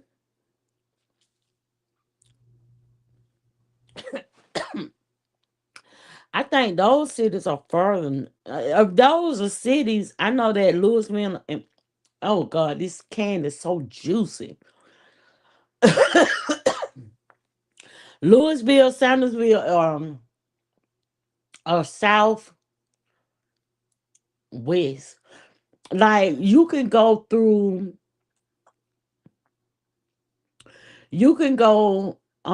more because you going when you going down south, especially on 85, when you going south, you really headed west. So, like, say for instance, if you go, because you could take, and I'm gonna tell y'all how country I am, but you could take 29, Highway 29. It goes from, it goes from, why I want to say come, it goes from Columbus, Georgia, all the way up to Atlanta, Georgia. It goes, you could take one road, it's a highway, and it's Highway 29, but it could be Roosevelt Highway. Once you get like close to the West End area, it'll turn to something else. I don't know. But you could take Highway 29 and you could make a left hand turn and you could be in Sandersville. And then if you keep staying on that main highway, you can actually be you can actually be close enough to where you can hit 75 south and go ahead on and go to Florida. You can do that. You could change your whole trajectory instead of going further down 29 with a left hand turn, and you can go all the way to Florida. Oh, that's like 20 west. I could take 20 west and go all the way to Alabama just with a left hand turn. Yep, you can get to Florida. And that's something that I learned because I lived with a mother who did not like driving on the interstate. And I'd be like, golly, we could have been here. Because my mama was one of them people on her off days. She liked to go and visit her grandmama. I had my great grandmother until I was 15. So she would love to go visit her grandmama. And we would drive, because I grew up in Decatur. So we would drive all the way from Decatur to Fairburn, Union City, the Streetway. And if I couldn't do it, I know, yep. Now that's going, and you know, if you go south, yep. Now where you at, I can drive straight down. I don't really know those streetways, but I can drive straight down 20 East and get to Augusta. And this is something I used to do when I worked for the Big D. Because I used to facilitate classes at their call center. But they ended up closing it down. But after COVID, they ran up reopening it, child. But I would drive 20 East and get to Augusta, facilitate my classes, and come back to Atlanta.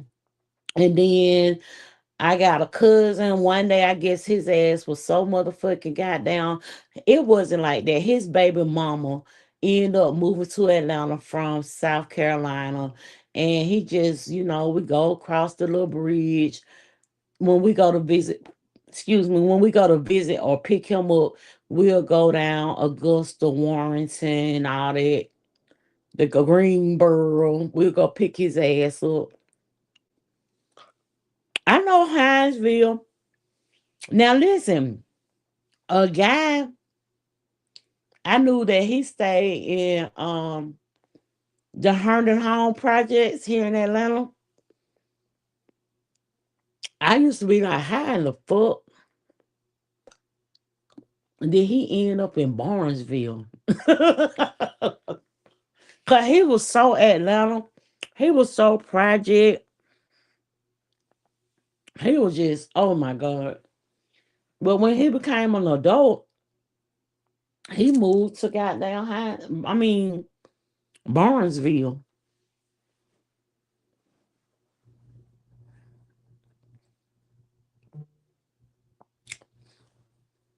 And you know what be so funny at the job, the company that I work for now, when I get calls and they be like, "Where are you at?"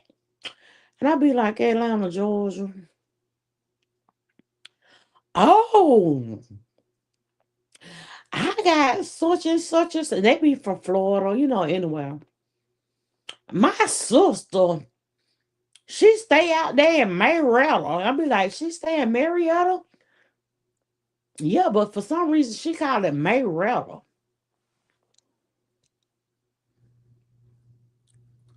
That's what I tell people. It's a small, huge world. It's a small, huge world. Especially me being a facilitator for the Big D. What used to trip me out was if I had the wherewithal when I go to these cities and states to do these and with the content creation and all that and meeting people, 9 times out of 10, I would probably try and meet some of the people that I follow. Cause I got a person that I really like in Dallas. If I had the wherewithal when I was doing that, I would probably reach out to them and ask them, and not coming on camera, but reach out to them and ask them if we can meet up or whatever, whatever, whatever. You said I had to learn Georgia. That was my ex life. I left in 2009 and never been back. Let me tell y'all something. Being a father that was in the Coast Guards, well, being not I ain't nobody dad, okay, but having a father that was in the Coast Guard and living in all these remote, because everywhere we moved to, it was remote. But for me, and that's why when I was talking about the fact that I have a better relationship with my dad's side of the family because on my mom's side of the family, my grandma, I got a word. Yeah, you better take her with you. But my dad's side of the family, I'd be like, I don't want to go stay in no catch a can. I don't want to go stay in no kitchen can. I don't want to go stay in no Biloxi. Would I go visit? Yeah, I would go visit, but I would be staying with my grandmama and my aunts in Atlanta, Georgia. I would stay with them in Decatur, Georgia. I went to elementary school in Decatur, Georgia. If I had to go and move around and not be stabilized in Decatur, Georgia, I think that would my life have been a whole different perspective? Yes, but I never wanted to be that type of brat. Like I didn't want, girl, catch a can. Now when I went to visit Catch a Can, it was totally different from my POV or what I thought it was gonna be. I thought Catch a Can was gonna be, cause you tell somebody, oh, I gotta go work in Catch a Can, Alaska. You better take these children and y'all better go on. What y'all gotta do? Y'all better go on. Cause I ain't coming to Catch a Can, Alaska. And then when I go visit Catch a Can, I had a very different idea and I understood why the people in Ketchikan, Alaska, I believe they created meth. I believe they created methamphetamine because, baby, you be on that little island and the only fucking thing you see is rain every day. I mean, it rains so much to the point to where you don't even give a fuck about a motherfucking umbrella. You used to rain. You so used to the damn rain, you don't give a damn about the rain. Um, as a matter of fact, I read a book from these two old white women, and they wrote a book called Never. It was like I never worried about the rain. The rain didn't never bother me or anything like that. Cause it rained every day. It rained every day though. They didn't even have a Walmart. And then a lot of the shops didn't open because it's not cruise season yet. How would I survive though? And then my mother and father, they next door neighbors. When I tell you, they used to be geeked up all the motherfucking time. I used to be like, this is weird. This is weird. But my brother and sister, they loved it. They, oh child, you couldn't tell them nothing. They loved it. And it was mostly, I think it was probably like three or four families there that was black. And then you had all the natives and you had white people. Very small town. It was probably like 20 miles one way, 13 miles one way. And you look back and behind you, you're gonna see the ocean. You look back behind you, you're gonna see the goddamn mountains. So very small town. You gotta take a damn ferry to get there. You gotta you can take a ferry to Seattle, Washington. You can take a ferry to go and get on the damn airplane. You gonna get there by a ferry or you gonna get there by a seaplane. Yep. So I ain't never wanna go. And that's why I had to go visit to see what it was like and I never looked back. Never.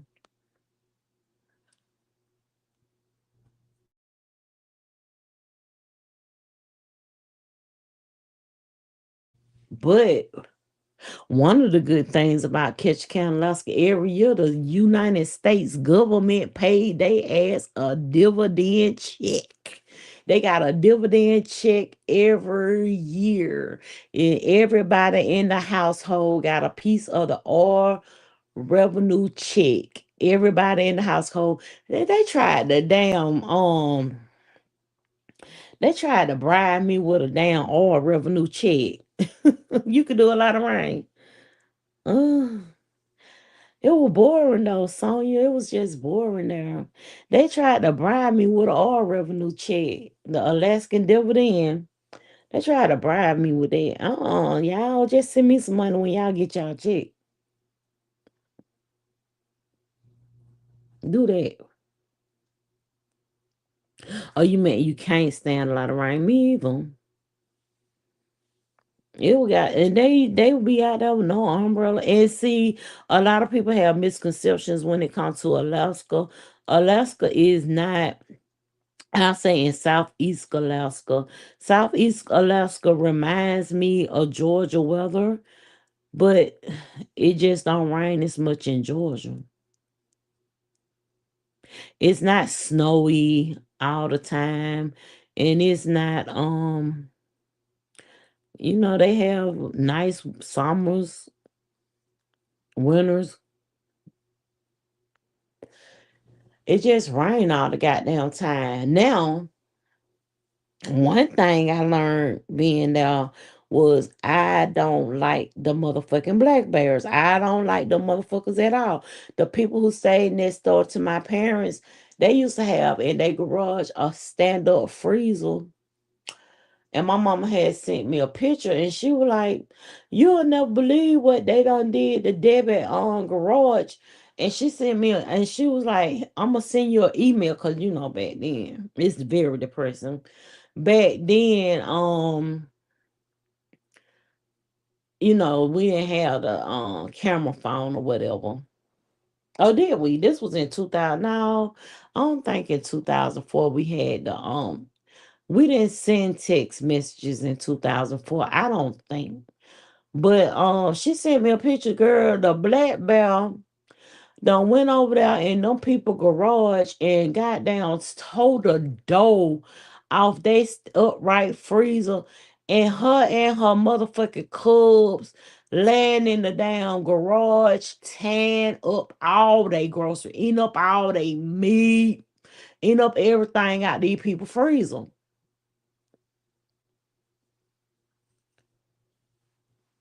And the black bears had pool because the you couldn't shoot that. You just have to shoot them away. The government had rules and policies that say you can't shoot the bitches. And I was like, but that's so dangerous. You mean tell me them bears can just come up in your house? You better have some bear mace.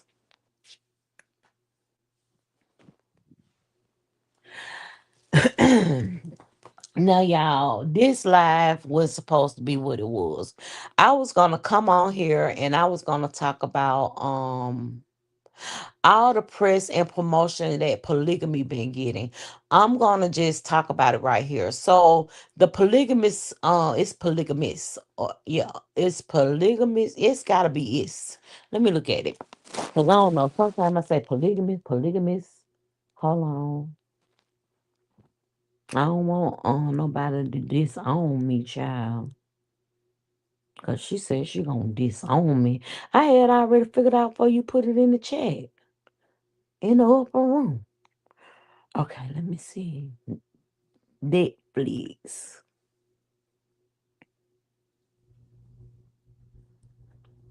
It's a um so it's the polygamist. So a lot of people has been talking about the polygamist over on the tickety talk, and they have been talking about the show, and the show has been getting very good reviews, as well as I have seen cameos of the actors and actresses that's on the show talking about the show and giving their inputs or whatever. And the whole time we've been looking at Jonas as the villain. We've been looking at Jonas as the villain. But I saw they was like, who do you think was the enemy, the bad person on the show? And everybody, well, not Matiba, uh what why I be want to call that lady Joanne Joyce, um everybody. I'm just gonna say everybody because I don't even remember the daughter name. I remember Sarah, but I don't remember the other oldest. Everybody said that Essie was the villain. And I had to agree with them. Essie was actually the villain. Essie was the villain of the show simply because she was the first bitch to allow Jonas to feel like it was okay to do her the way that he did. Now, listen, not necessarily saying that he wouldn't have got them same ideas, even if it wasn't for a Etsy. But when you have a woman that will actually take you in and say, it's okay as long as you give me me. It's okay. Cause see, let me tell y'all something. If y'all remember before there was a Joyce, he had he had cheated on her with one of the township girls. And when she called him on the phone at his college dorm, at the college, and he looked up and seen that girl, he had already been cheating on Itsy. But because she allowed it, he seen there was no consequences for his actions. I believe, because I really do believe he liked Itsy. I believe if she would have just said, I see you. Let me get my best accent. You know, Jonas, I see you in newspaper. You married that bitch. I don't appreciate that shit. You married that bitch. You say you can come back to me. But babe, girl, I bought you your BMW. I get you two-story house. That shit don't mean a motherfucking thing to me. I'd rather live in the slums of the neighborhood than to go and put up with a motherfucking man like you. You so wrong, Jonas. I better put up with the youngins. I better get me a little YN out in these streets. He gonna blow my back out and everything. He not gonna worry me like you do. I already have the conception that, this is what young YNs do. I don't want a man that tell me he gonna give me the world and then go out and get married on me and be put in the newspaper. Jonas, you motherfucking nasty nigga. You nasty dick man. I don't want nothing to do with nasty dick man. Nothing. You could take this. No, you can't take my BMW. I keep my BMW. I keep a BMW and my two-story house. But you get the fuck on, motherfucking nigga. And you gonna have the audacity to go and then you're gonna go. When we at the store, we buy baby stuff, and you gonna tell that bitch that I'm your brother, baby mama. You didn't even say we married. You say I'm brother, baby mama. That's what you say. You mistreat me like a damn bitch on the street. I'm not a whore on the street, Jonas. The fuck wrong with you? I'm that motherfucking bitch. Big hips, big ass, big titties. I'm her. You motherfucker. I don't give a fuck about this bullshit you got going on. You got the money? I do hair, bitch. I get money every day, bitch. I don't need your money, Jonas. Fuck you and fuck that bitch Joyce too. Both of y'all motherfucker get the fuck on. You go live in the city, I stay in township. I don't need this shit. I'm in township. I'm the big bitch up here in the township. These motherfuckers respect me, Jonas. I don't need you for respect. I can pay my house. I put gas in my BMW. Fuck you, bitch. Fuck. She was the motherfucking villain. She was the villain.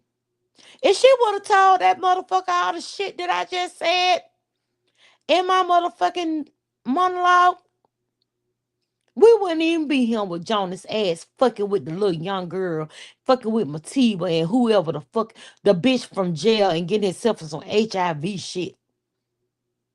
But y'all, I did see well, somebody said that would be a part two.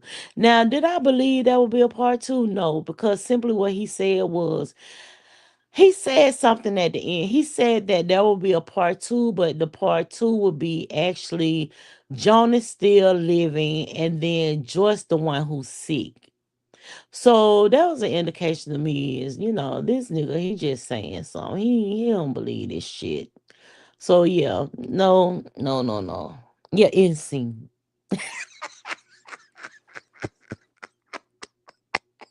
Insane. God damn it.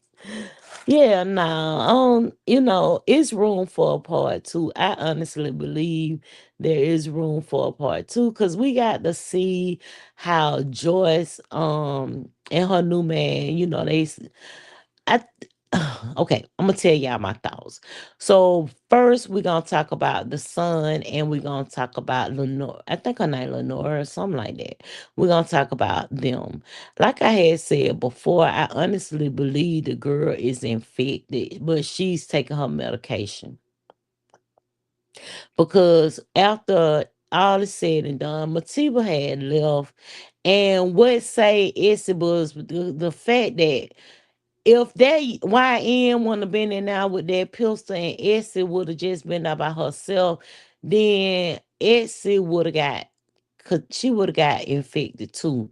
Cause Essie, she didn't give a damn. She was gonna give Jonas that cuckoo. You know what I'm saying? She was gonna let Jonas, break her back in for a little bit. So she would have been infected. Joyce and Matiba. Okay, Joyce wouldn't have been infected simply because Joyce sick the goddamn girl on Jonas. So she already knew, nah, nigga, I'm not fucking with you. Bitch, I put the bitch on you. And Matiba left. All he had to do was whoop her ass one good time and she got the hell on.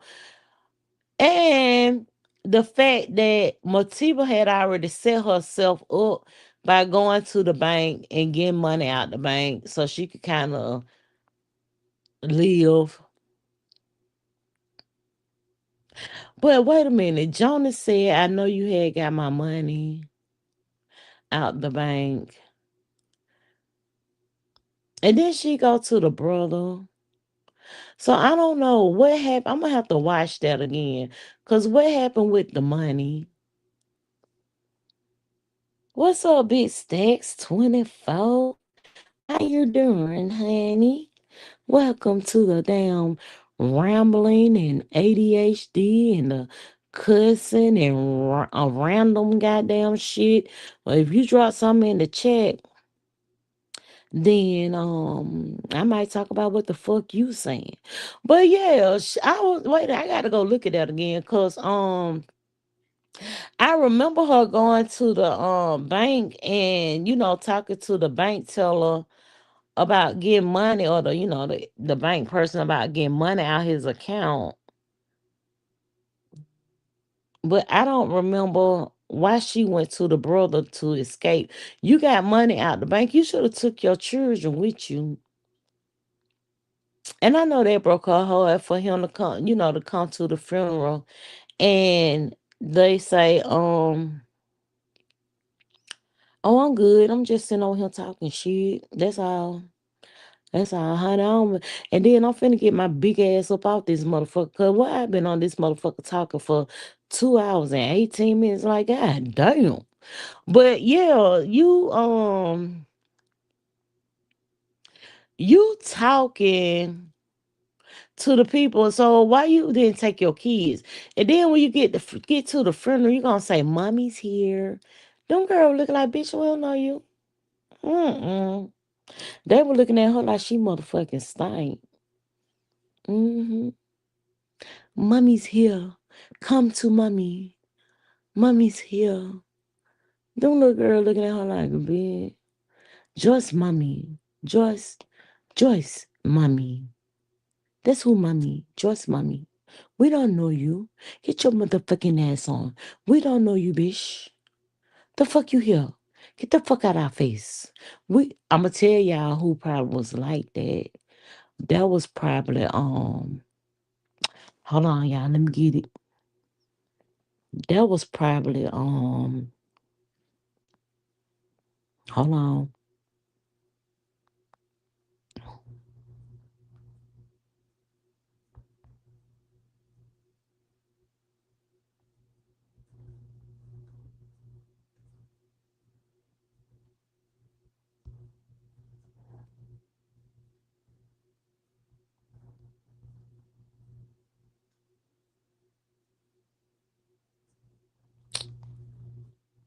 Mm-mm.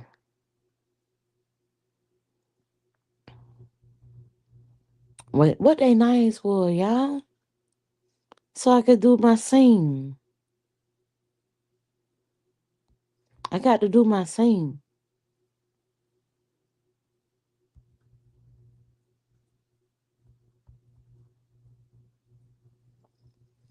And look, I'm just having fun. I mean, like, I don't want to be disrespectful to anybody. I don't want anybody to take this as disrespect.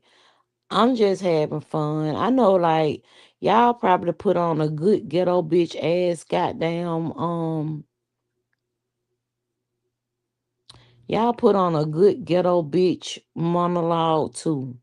Y'all always had your feelings be motherfucking hurt. The fuck? Why your feelings hurt? Y'all say we ain't got no culture shit. I'm an actress. Don't have your feelings hurt.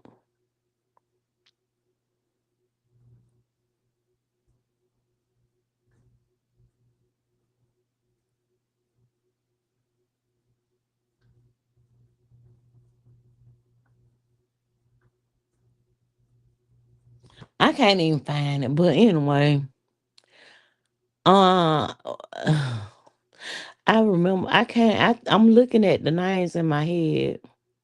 But I'm just gonna say Alexis and Alexa. Oh shit, don't say that bitch name. That bitch right there. Oh, you say that bitch name. She get to talking. You can't tell the bitch to shit the fuck up or nothing. That's why I unplugged that bitch. Don't say that motherfucking Alexa. But I'ma say her. I'ma say Alexa was the one who had Alexis back. Cause Alexis sitting up there looking like who? No, no. You not the mummy. No, you not the mummy. You know Joyce the mummy. That's all I know, Joyce. Bitch, who you? You know, no. I don't know you. Who the fuck is you? She say she mummy. Did you hear this bitch? Alexis. You hear this bitch? She said she mummy. Alexis, don't no. Don't you get that bitch no hug. We don't know her. She's stranger. She's stranger. No, cause you know, mommy went and got daddy from other cemetery. We have funeral today. No, we don't know that bitch. Who is she? We don't know her. Bitch crazy. No, get the fuck away. Yes, thank you. Thank you, servant. Come get me. Come get me. We don't know this bitch. Come get me, servant. No, we have Maddie. The bitch come back when she broke. You broke, bitch. You broke. You come back because you broke. Mommy Joyce said she ain't got anything for you. And sing.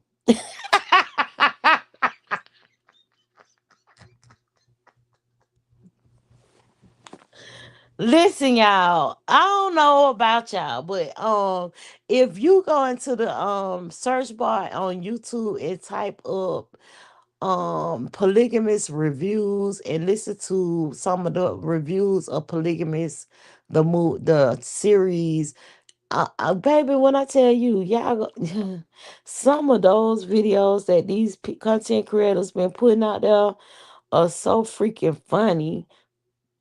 They're so freaking funny. Some people, like I said, there are some people that are, you know, we as a United States citizen, as a United States, Ashley and Haley, that's their name, as a United States resident. I don't really know anything about your culture. The only reason what made me feel like where Essie stayed at was a township was simply because it may be called the village, it may be called the township, it may be called the grotto, it may be called the ghetto, but it's still the same. It was like it was in the city. So I've been seeing a lot of people upset because some people said, Essie, she stayed over there in the ghetto. I was kind of correct because when I've been looking at the show, I was like, oh, Essie stay in the township. So a little bit I was correct on that. I see where a lot of African people has been upset because some people didn't really know the names or the characters. I mean, the only reason why I know Joyce is okay. I know Jonas because he was a main character, and I know Matiba. When it comes to the kids, nah, I can't even tell you the boy name. But nah, I know, and the reason why I know Sarah is because Sarah is a very common name for one. And Sarah acted out. She acted out. Um, yeah, Sarah acted out, child. Sarah, why you did your sister like that? You knew that was your sister before she knew she was your sister. hmm You knew that that girl was your sister before she knew you was her sister. But you still sucked her man off. And then what the hell he gonna let see whatever your name is, oldest daughter, why you get mad at Sarah because Sarah sucked your man off? She can't suck it off if he didn't whip it out. If you want to whip that out, baby, she couldn't put her lips on it. So why you ain't give you okay, you left him alone, but you getting your sister all the smoke. She was just acting out because on the weekend you getting all the praises, and the only thing she wanted to do was to have okay action. Mommy, why don't daddy, why he don't recognize me? Like, look at how he treat his other children. He don't treat me like a good child. When he come over there and lay pipe to you, he lay pipe to you. He don't even recognize me there. He don't even recognize me there. You cook him cake. You celebrate him for his birthday. But he don't celebrate me. He don't celebrate me at all. You know, he's a bad man, mommy. He's a bad man. And then you want me to hide the fact that I'm his daughter. That's so sad of you. Do you not have any self-respect? You let him come lay pipe to you. Yes, he give you money, but you don't give me money. I asked you for a fucking iPhone. You wouldn't even give me an iPhone. That's why I push your ass down them steps. You broke your fucking leg because you don't even respect me to be his daughter. Ain't that some bullshit? All these many years, I have to hide who I am because you don't respect the fact that I have feeling. I have feeling, mommy. You know I have feeling. That man not my daddy. That man is my daddy.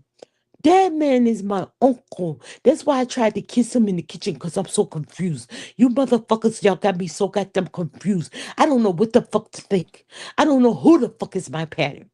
I don't know. Is he the daddy for real or is he the daddy for real? Because you got me fucked up. That's why I push your ass down the step. Then I asked the motherfucker for just an iPhone. An iPhone. That's all I wanted was an iPhone. You say no. Asked for my coming out party. You say no.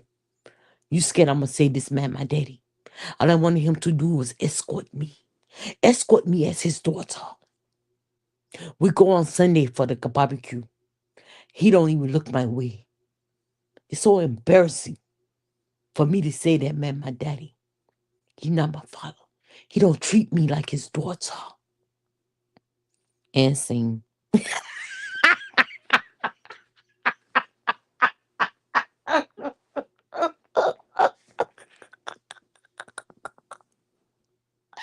Woo child. Woo child. Lord have mercy. Y'all don't come for me. I'm telling y'all, don't come for me.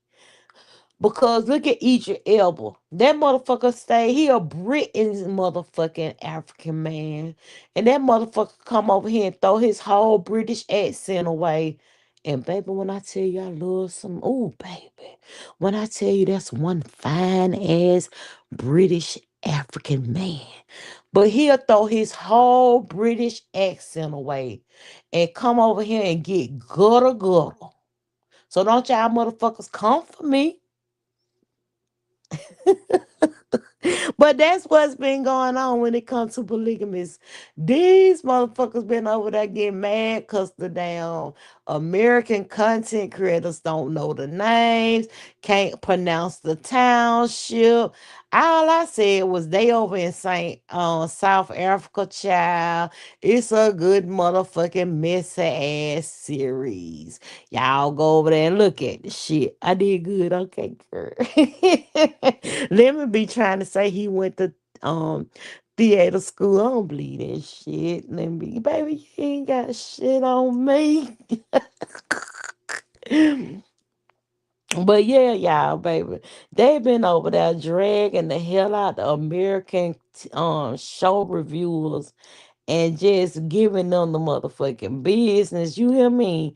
They been giving them the motherfucking business about not being able to pronounce the township, not being able to pronounce the names correctly.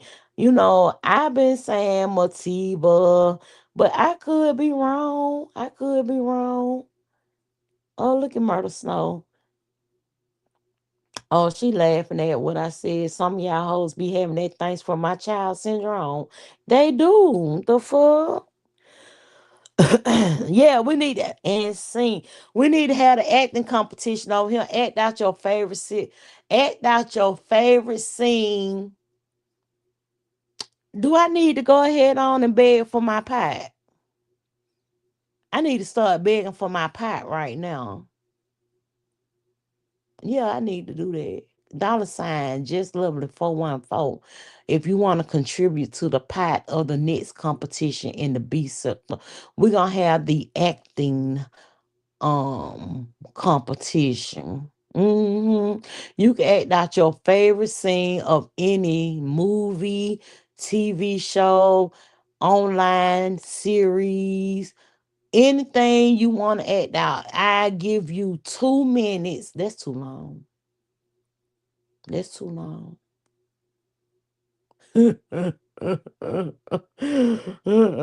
Miss Silly home, baby. No, what she say? Sophia home. But you can act out any. You can act out any scene on any TV show. You okay?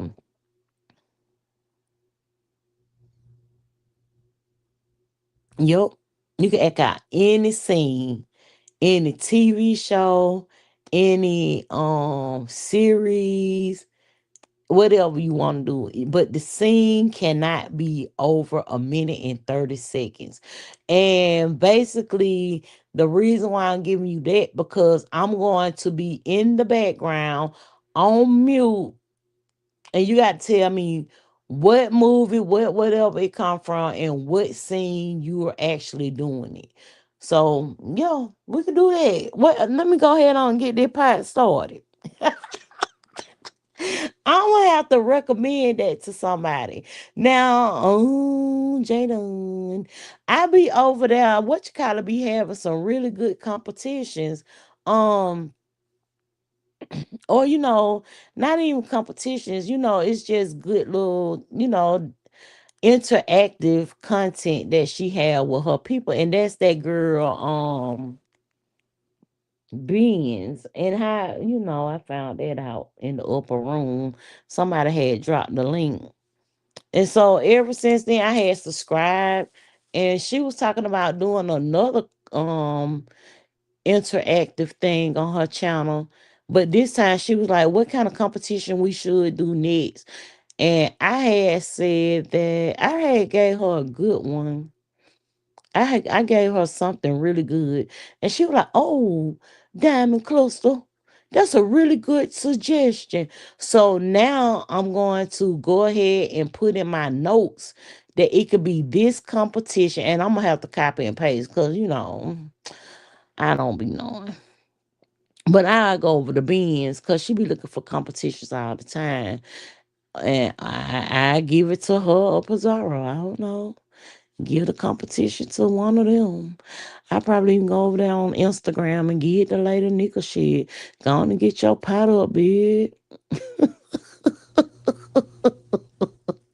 Y'all, I've been on this motherfucker with y'all for 2 hours and 35 minutes.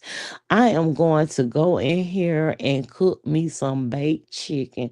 I got some baked chicken wings. I got some onions and bell peppers. I have me some great roasted chicken seasoning, garlic and garlic. I got some garlic. I have some garlic powder, onion powder. I have some oh, I got me some chicken broth. I got some chicken seasonings, and I'm about to go and bake me some chicken and put that shit over some rice later on. There you go. So let me get my ass up and go in here. And I already done cleaned my chicken. But y'all have a good day. I thank y'all so much for coming over here and having fun with me. I said let's have some fun. I think we had some fun. We had some laughing. We had some goddamn crying. We had some clairvoyancy. Yo, I liked it. And y'all heard me get the smacking y'all ear. I'll talk to y'all next time. Bye.